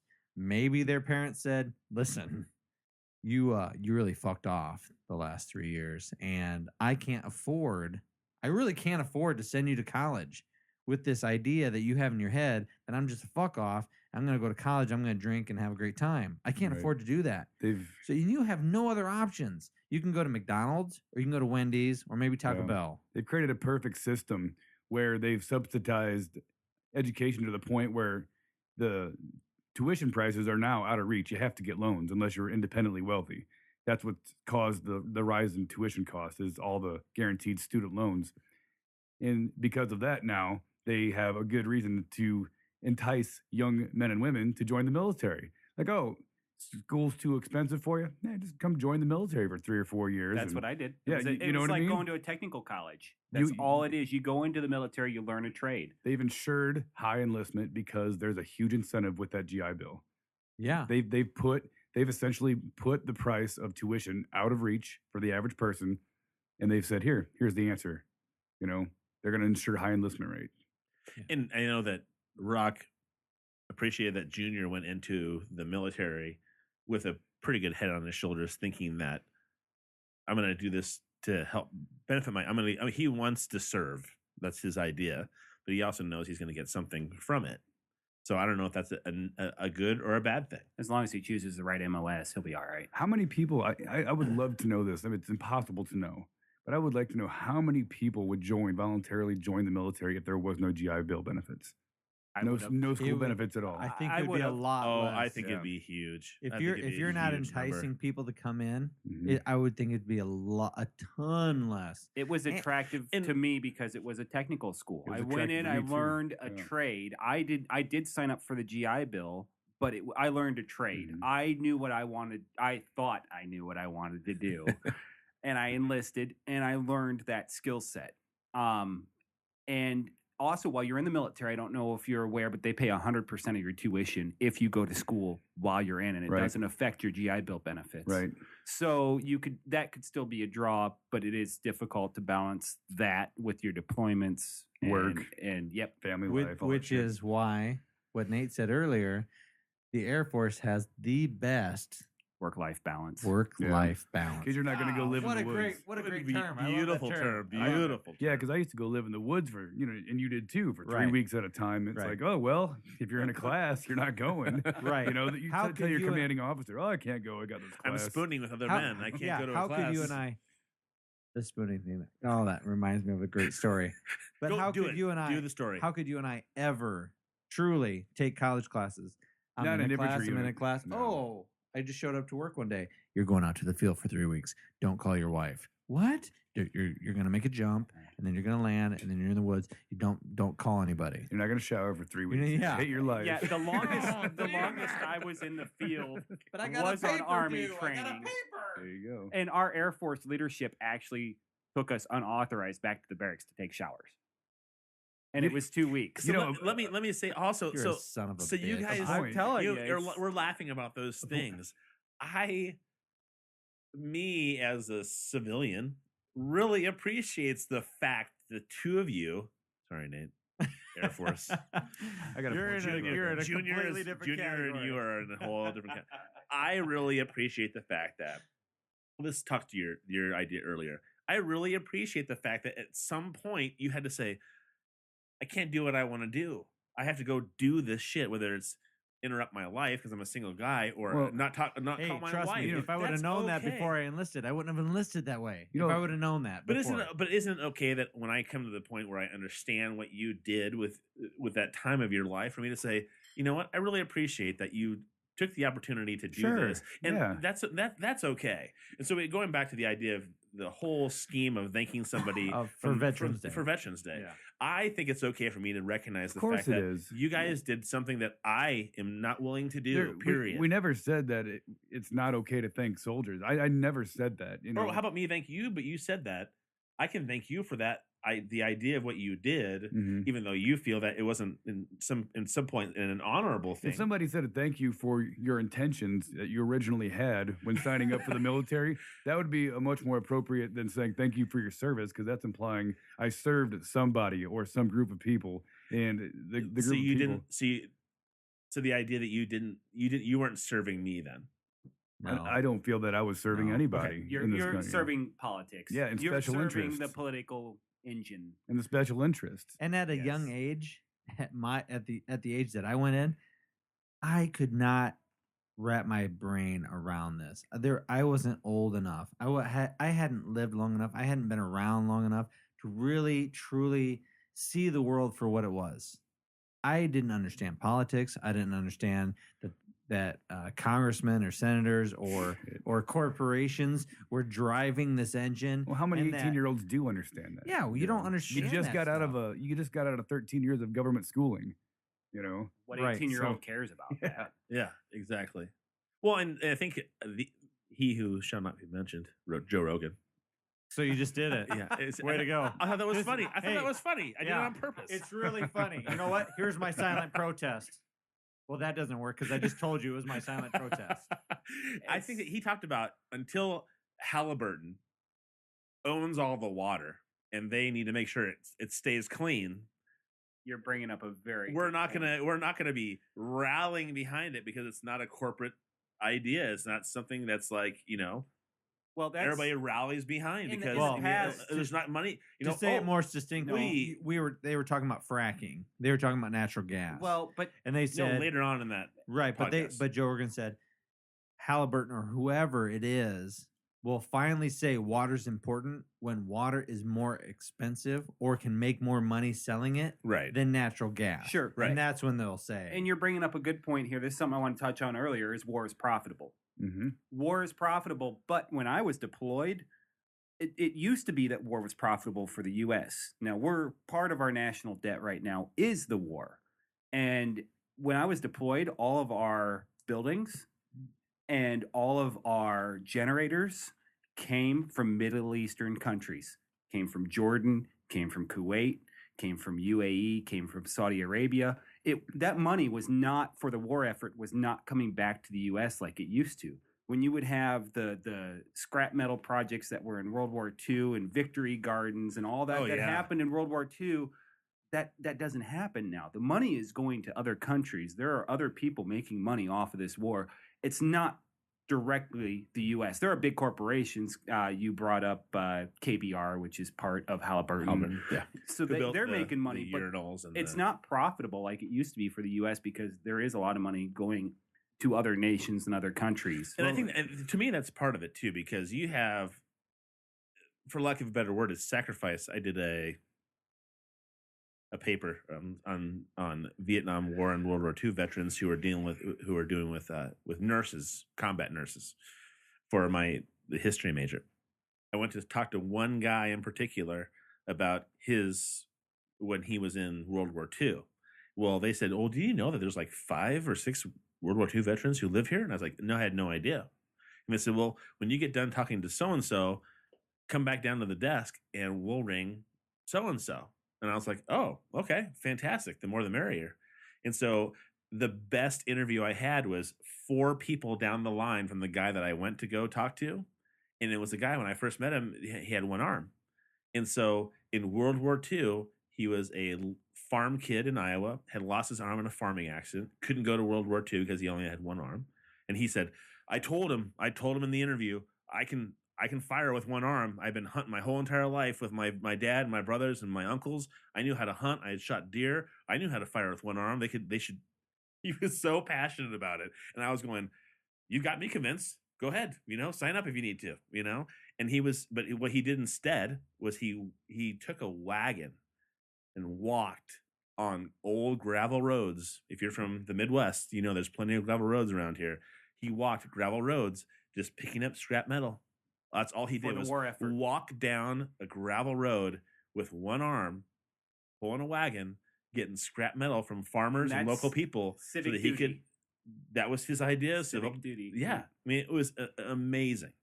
Yeah, Nate had touched on a previous conversation that I had had with him about Requiring 18 months, 2 years of civil service. Now, where military could suffice for that, but where you have time, I would say, after high school, that it's required. National service is required in a lot of countries. But what it creates is Israel being one of the major ones. that's exactly what pops into my mind. But that military service is required in Israel. And I'm not saying military service could fit that bill. That when I was in the military, there actually was a serve your country option to enlist, and it was 18 months after basic training. Then you could get out. Now I don't know if that still exists because one of the guys I worked with actually did that.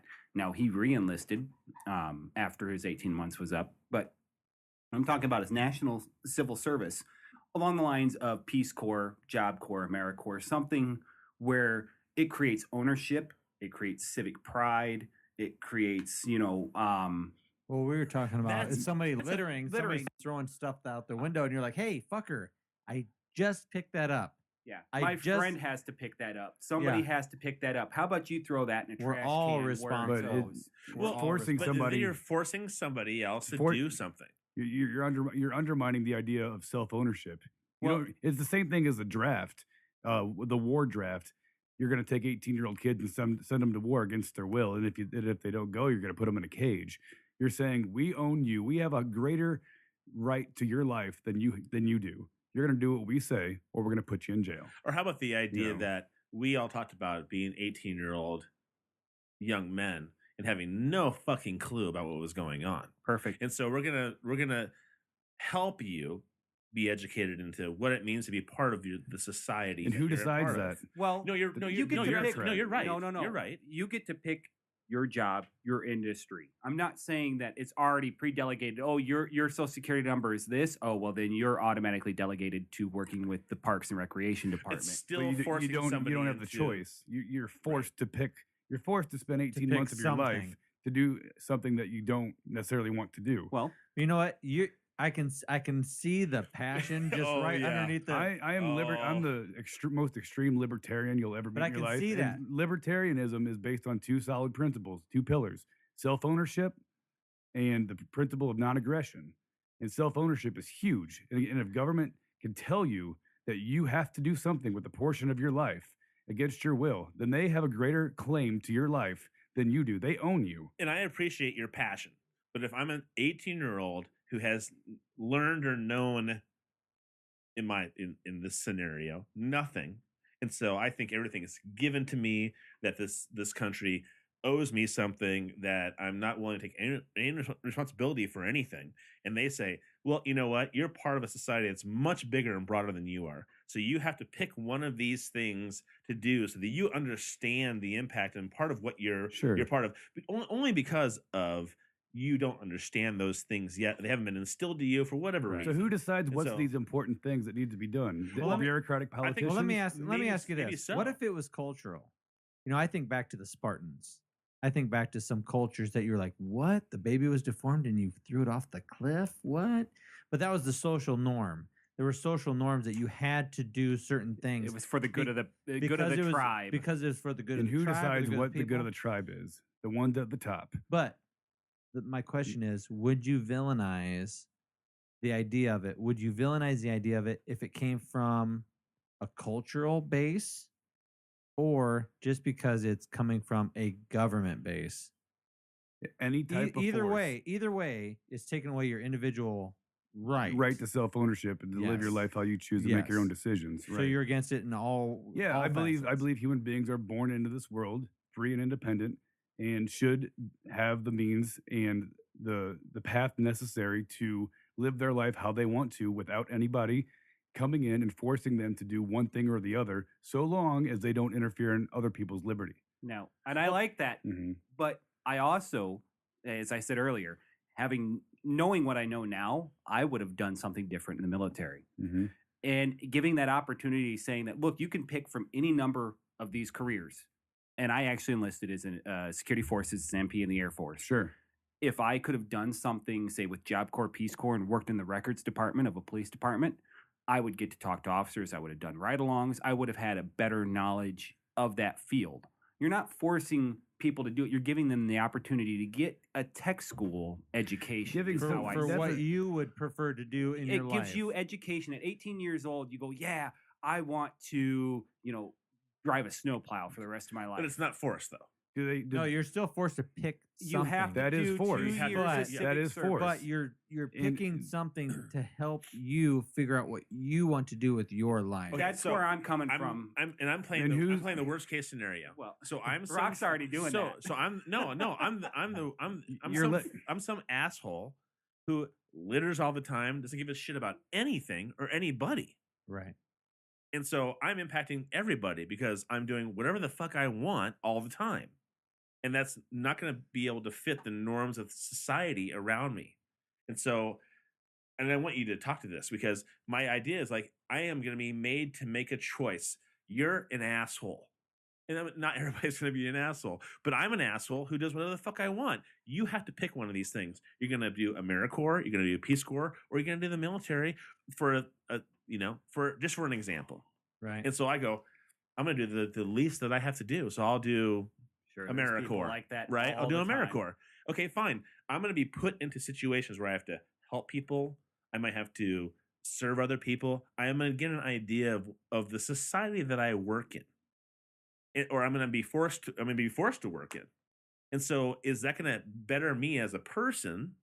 And so in and of itself is an okay thing, even though it is a forced thing. I am part of this society and I have no clue about how it works because I am, whether I'm sheltered or I'm poor white trash or I'm whatever.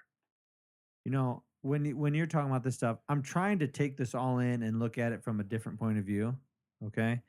When Rock is as passionate as he is, and I totally agree, I hate feeling like someone has a claim to me. We all do. We all feel that way. The Matt. Yes. I don't want anybody to tell the Matt what to do.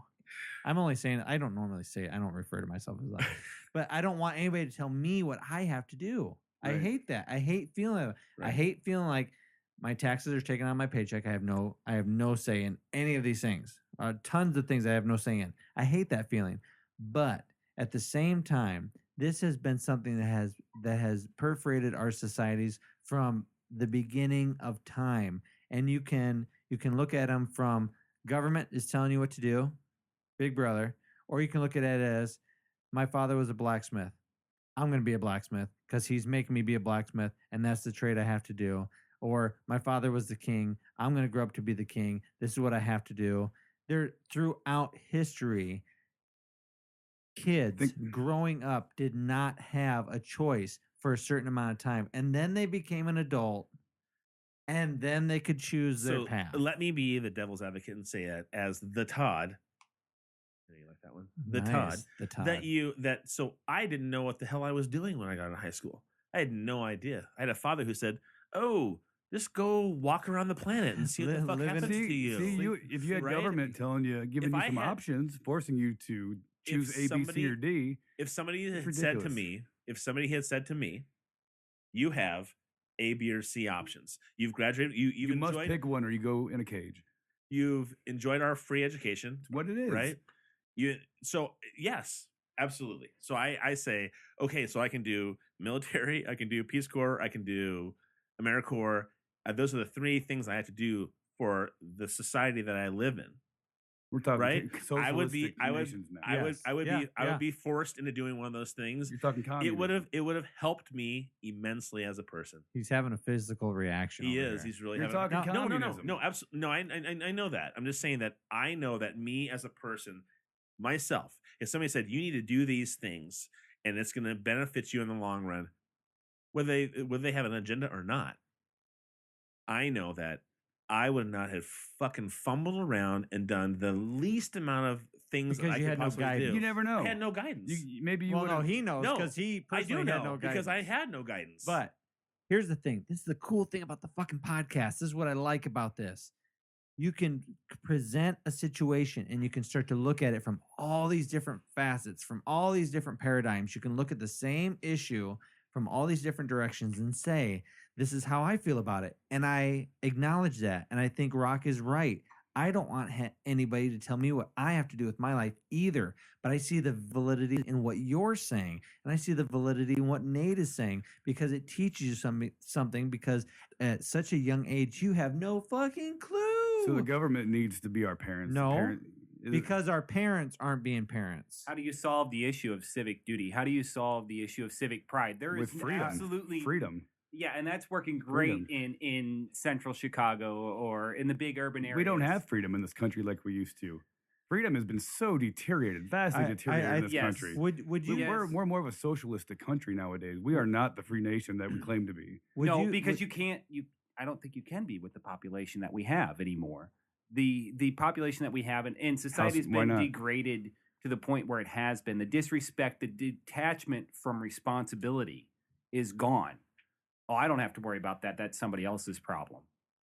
I can spit my gum out anywhere I want, and nobody has to clean that up. I'm talking about if somebody actually had to, I had to scrape gum off of sidewalks for 2 years. Don't spit your gum out. Put it in a garbage can. There's no civic pride. There's no sense of civic duty. And that's what made this nation great. People felt responsible for their own lives. For their own lives, right. Or for the lives of this nation. I mean, people don't have a connection to the voting that we were talking about earlier. You don't have a connection with the politics. What made this nation great was it was the first major experiment in human freedom in the history of human history. It resulted in the biggest explosion in prosperity that the world has ever seen in the shortest amount of time. Comparatively, this country's 230-some years old, and we've seen the human race go from tribalism to connecting with each other with little devices in our pockets because of human freedom was unleashed, and capitalism was the main driver of all that. Now we're going in the reverse order, where government is taking away our freedoms every single day. If I had had a person in my life, a parent, who had guided me better, for lack of better thought process, and I had had a government at the time who said, you have a choice to make. You've graduated with a 2.0 average. Nice job, right?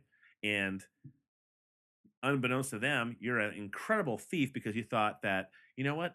Fuck you guys. I'm going to get whatever I want to have. And I found a way to do that without getting caught ever.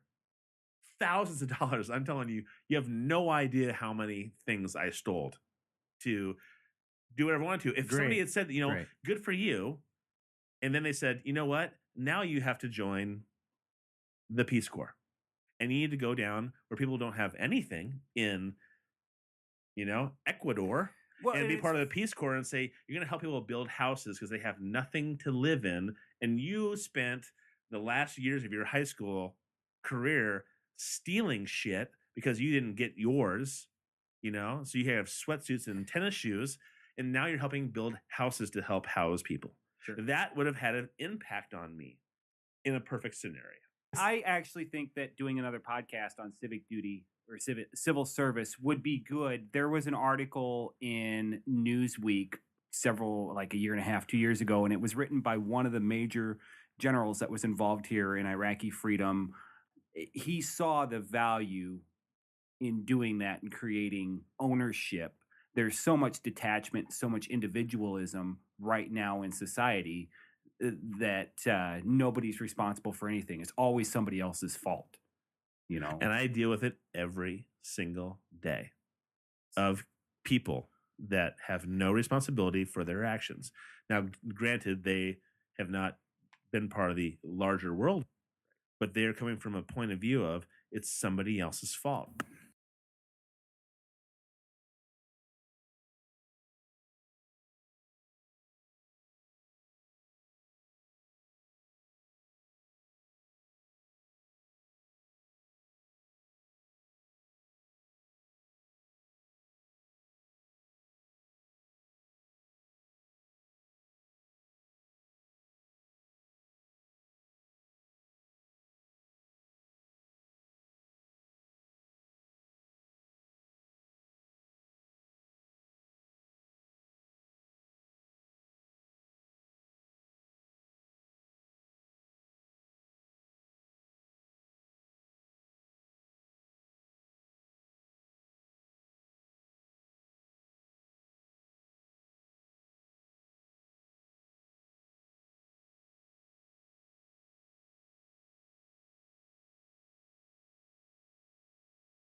All right.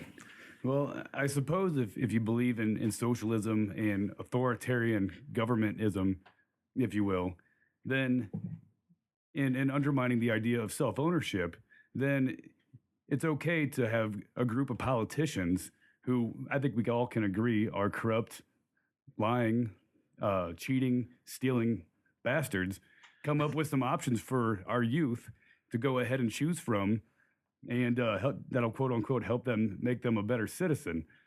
But then again, you're looking at using the force of the majority against the minority.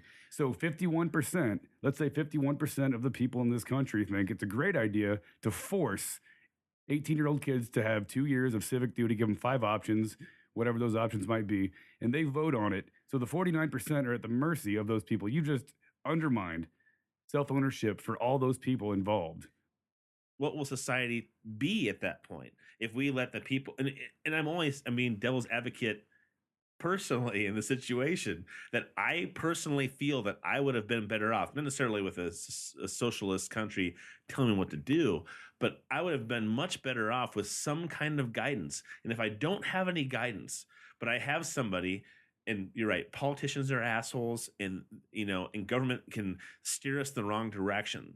But can we find a way of helping people recognize the societal things that we need to do to all get along? And if I can't recognize that, or whatever percentage can't recognize that, so I'm just gonna. What happens to me? I could be a very productive part of society. Hopefully, we recognize it now. But in a free society, that's not government's job. Let me ask Rock something. So what do we do with the people that can't do that? If it's not government's job, so they just fall on the wayside and they're done? If we're truly free human beings, government should not be sitting there dictating what we're supposed to be doing and what we're supposed to know and what we're supposed to think and the way we're supposed to view things. But if I'm 18 and I'm an asshole and I have no idea any of those things, then what do I do? Is there other examples in history of other societies that live by this libertarian view? Well, first of all, you're putting a lot of trust in government to think that they can fix everything when they don't do anything right. Right, but in the past, I'm just like Obamacare. Yeah, everything they do. But in the past, we had elders.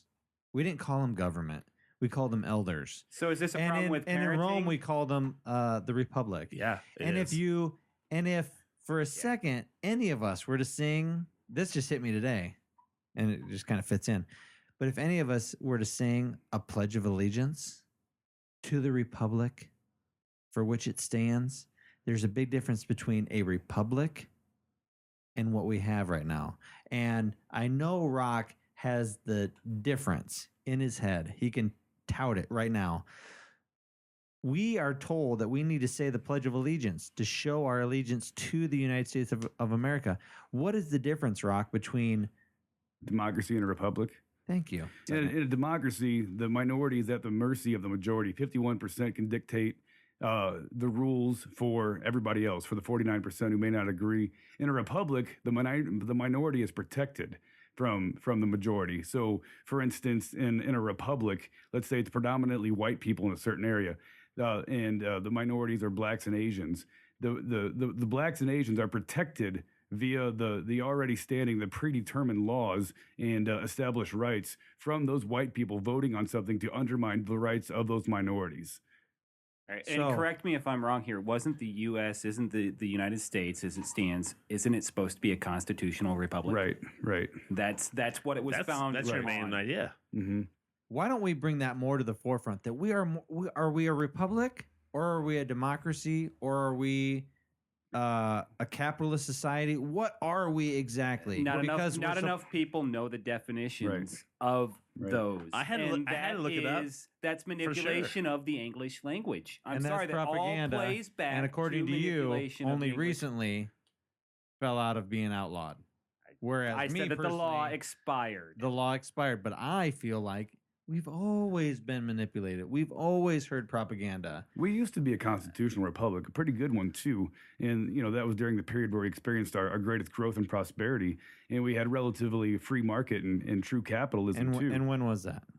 Just so that people have a context. Oh, that was from Civil War up till the 60s and 70s. We're not talking like the 1980s. No, we're not talking like Okay. the 1980s. No, Remember the of gas course not. crisis Of that course hit at the not. beginning of the 80s? I'm just saying it because there's people who are going to listen to this. There's people who don't understand the reality of what life was like before 9/11. All you have to There look are at kids who don't understand the what life was US like before computers and True. tablets and iPhones. and you want to blow your kids' minds? Tell them you're older than the internet. Awesome. But that's why I I'm ask these just saying questions. that- I want people to be explicit in their explanations Yeah. because there's people who are going to listen to this and their minds are going to get blown and they're not going to understand what we're talking about. And so we need to talk about definitions. We need to talk about. We But need to you bring also people look up at to speed. The U.S. also had people, scientists. Look at Albert Einstein was, I believe, German.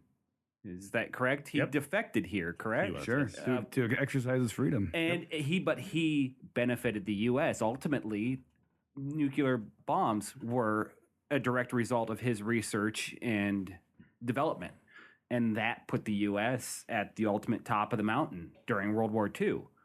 But he Well, wasn't. the only reason we were at I the mean, top he of the wasn't- mountain is because we eliminated all of our competition. I mean, think about it for a second.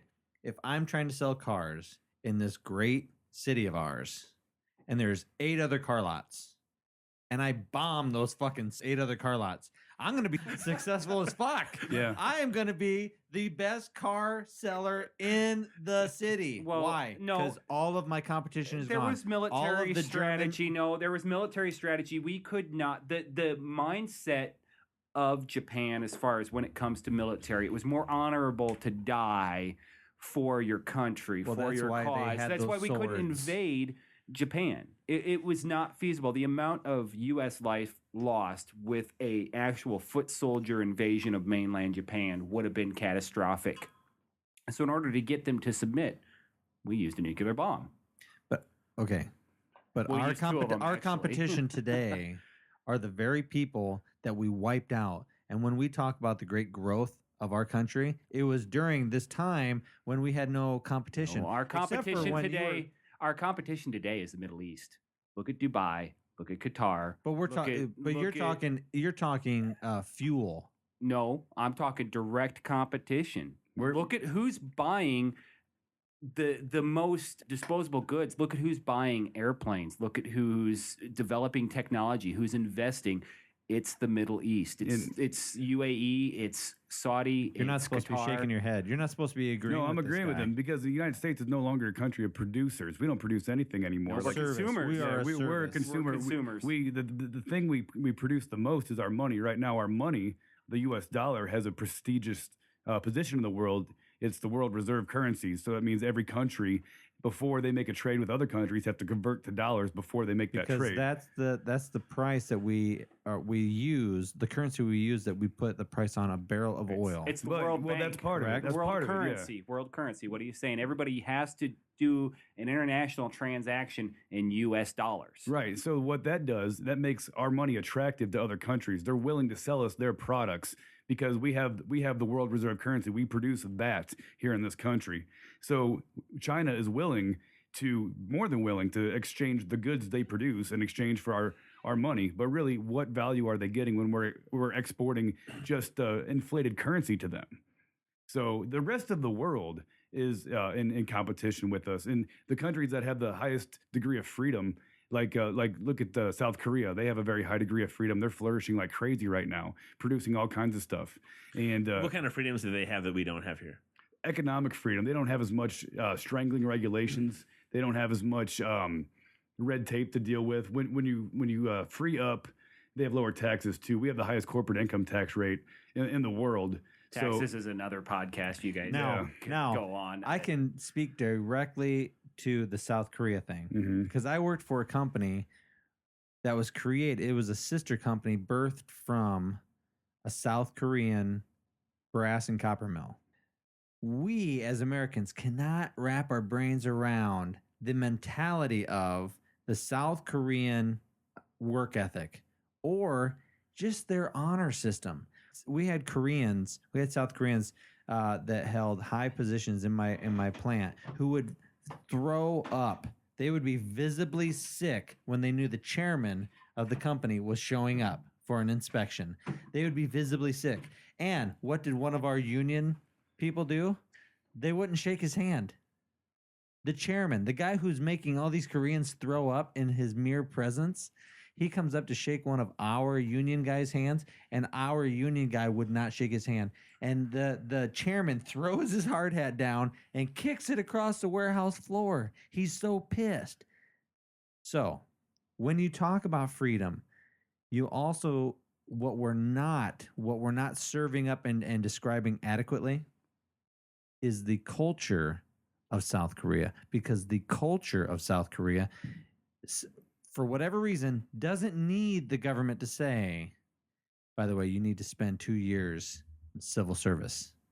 For whatever reason, that culture is living out the things that we want. They have civic pride. They have civic. There's civic responsibility. For whatever reason. It's bigger than just me. Yes, that could feed back it's into completely Rock's different. idea, though, is that our government has been so diminished societal wise that we don't. Why would we give them any part of our time? Because we don't trust them enough to do anything. I find it hard to believe that if you were to take Americans and put it in and swap out the population and put them in Korea, South Korea, and say, go ahead, you have the exact same rules that they had before. Show me how you're going to flourish. We would not. I don't feel like we would flourish because our mindset is so It's to where self-serving. theirs is not. And I'm not saying theirs is the right way. I'm just saying when you give that example of South Korea flourishing, that culture is so dramatically different than our culture. It's hard for me to wrap my brain around it. And to see people visibly get sick because somebody's going to come in. You know what's different about their culture? They have multiple generations living under one roof. You have grandmother, you have son, you have the third generation, the daughters, all living together under one roof. You learn respect. You actually get those stories one-on-one. I think that's a big thing that teaches cultural habits. And maybe that's not everybody's family, but No. I know that my thought is, if I had my father under my roof, if I had multi-generationals in one space, you would learn so much. You would learn so much, and you would be able to transfer those cultural things on so much easier.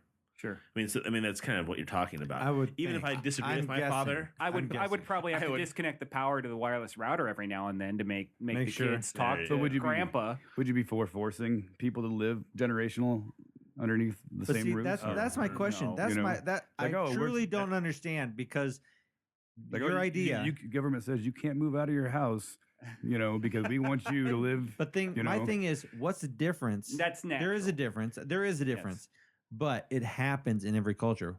But you just label it a different thing.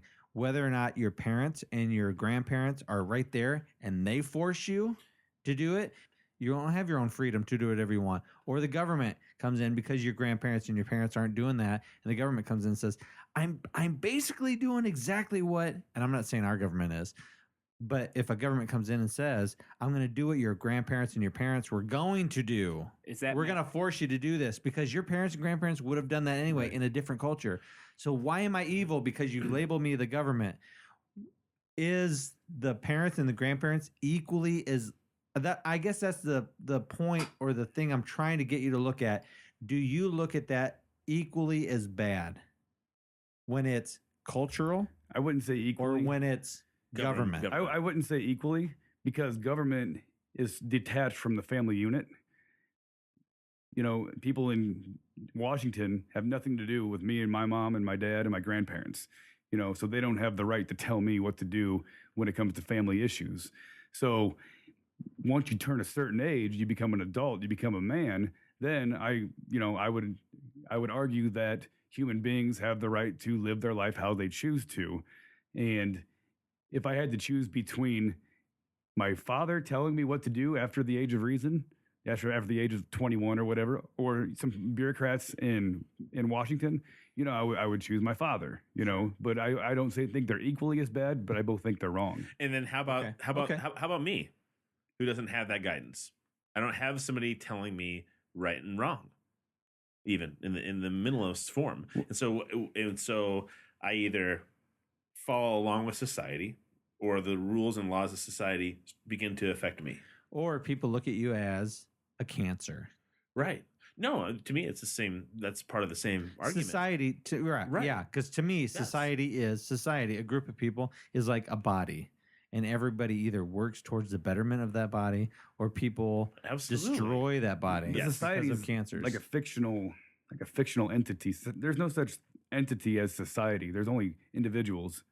I would agree with you if population wasn't what it is today. If I could get away, if I could live in a cabin and walk 10 miles, and then I'd be like, hey, Nate, how you doing? 10 miles away.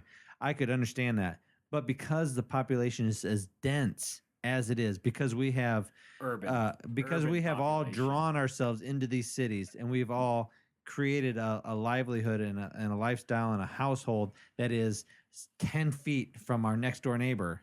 So society, what is society then? I guess so. How do Society, you- do they have opinions? Does society have opinions? Does it have values? How does society only coexist? individuals have these values and opinions? Yeah, but how does society exist in the most harmonious way possible?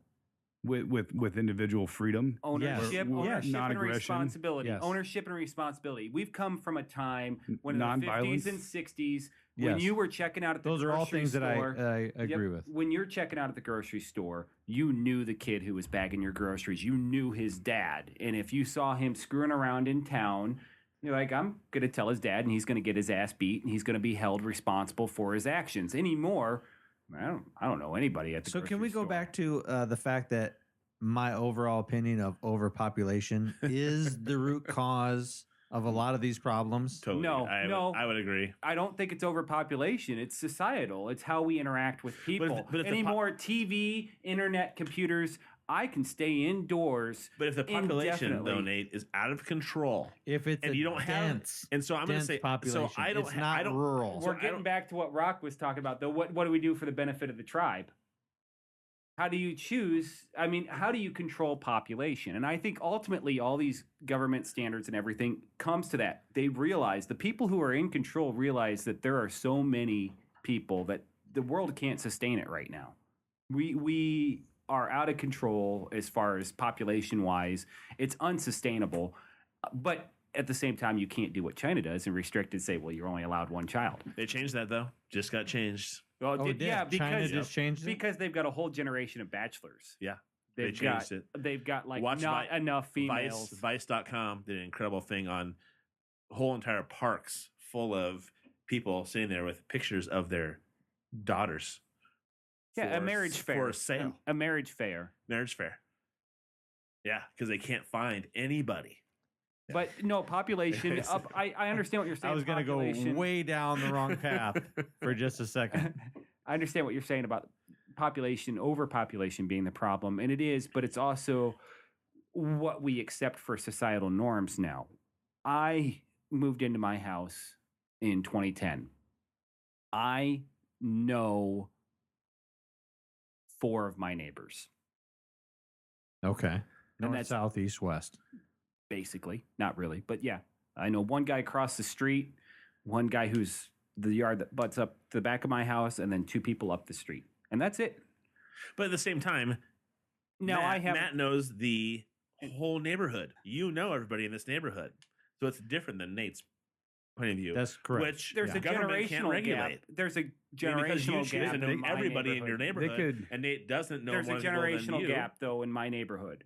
It literally, I mean, there are elderly retired folks, and I'm the newcomer. The person who lived in my house before me built it, and built like 3 or 4 others Well, in our neighborhood. You could fix next door that so neighbor is- easily. You what? They could fix that so easily. They could just have government write a law that says you have to have monthly neighborhood get-togethers, and then problem You know what? solved. You Perfect. know everybody. Or else, what is the Otherwise, you go in a problem? cage. You know your neighbor, right? You know your elderly neighbor Yes, I do.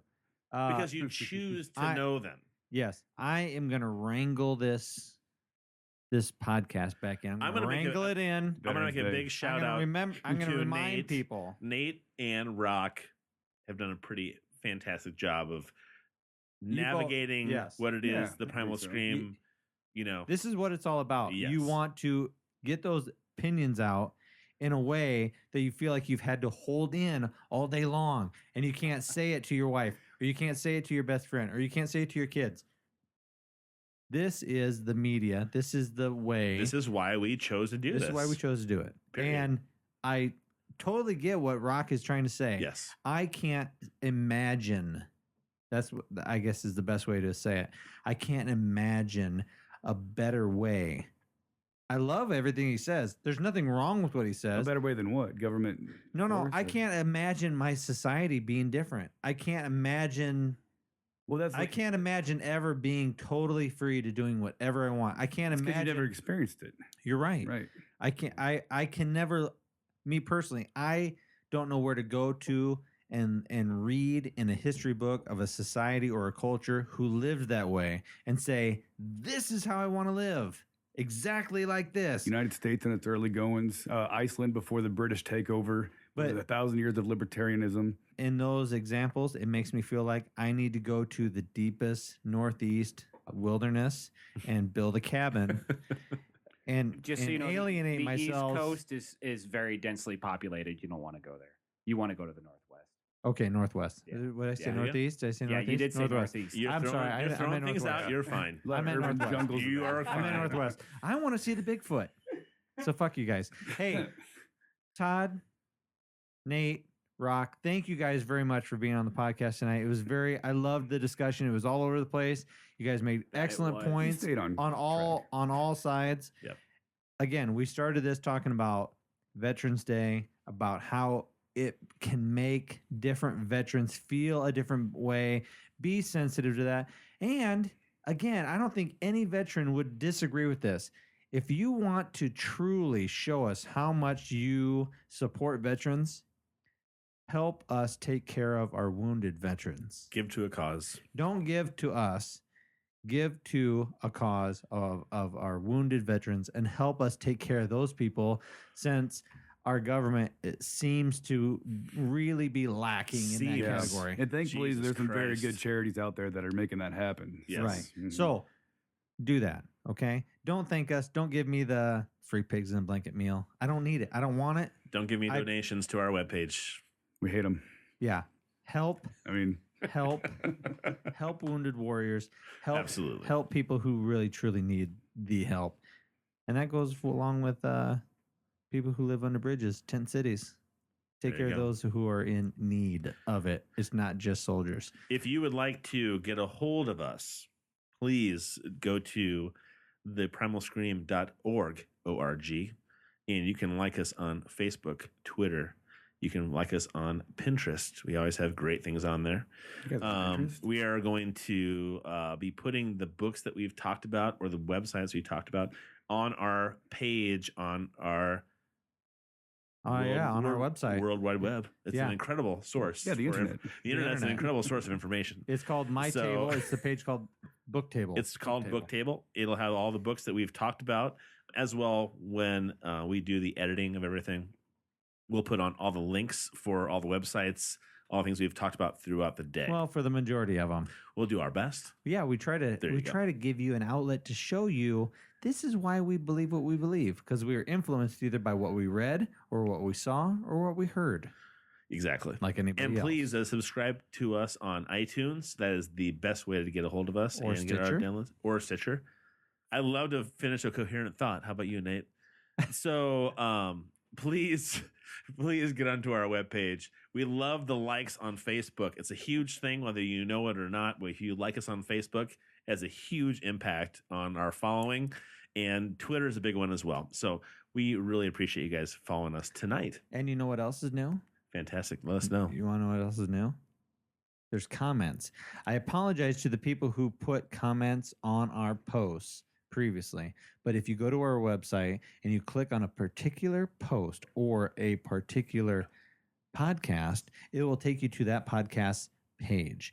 And on that podcast page, I recently put a new plugin for comments. And then that way people can comment about the podcast and there can be an ongoing conversation with what other people have commented. So please do that. I would appreciate it. I apologize for what I previously had in there because it didn't work very well. And we absolutely want you in there commenting. We want to know what you think. We want to know your ideas. If we didn't hit a subject or we missed a subject, please let us know. We will address it. We will talk about it. This is as much our podcast as it is your podcast. We like the idea of the Primal Scream being us voicing ideas and opinions that we are not allowed to say in a big, humongous PC world. That is what we are all about. And don't forget the donate button. If you don't have money to help us out, because we're just the norm, if you don't have money for that stuff, but you know what? Maybe you have a conference table. Maybe you have audio equipment. Maybe you have microphones. Maybe you have XLR cables. Maybe there's just something that you're like, you know what? I can contribute in a non-monetary way to the Primal Scream. Send us an email and let us know. I'd appreciate it. So, on that note, we're gonna end this fucker off. That's it. Sweet baby Jesus. Long enough, right? Yep. We crashed the program once. We're going for number 2 right now. That's correct. Nate, thank you very much for agreeing to be on tonight on such short notice. Really appreciate Rock, it. Yeah, it was thank you fun. for bringing up this subject. Good. I really appreciated reading about, hey, don't thank me for my service. Sure. It was important. It made me really think about a lot of things. And I want to say thank you to both these gentlemen for the sacrifice of their time in their lives. And our intentions. And your intentions. And their intentions. There you go. So everybody, thank you very much. So I'm Matt. I'm Todd. I'm Rock. I'm Nate. We'll see you later. Adios. Good night.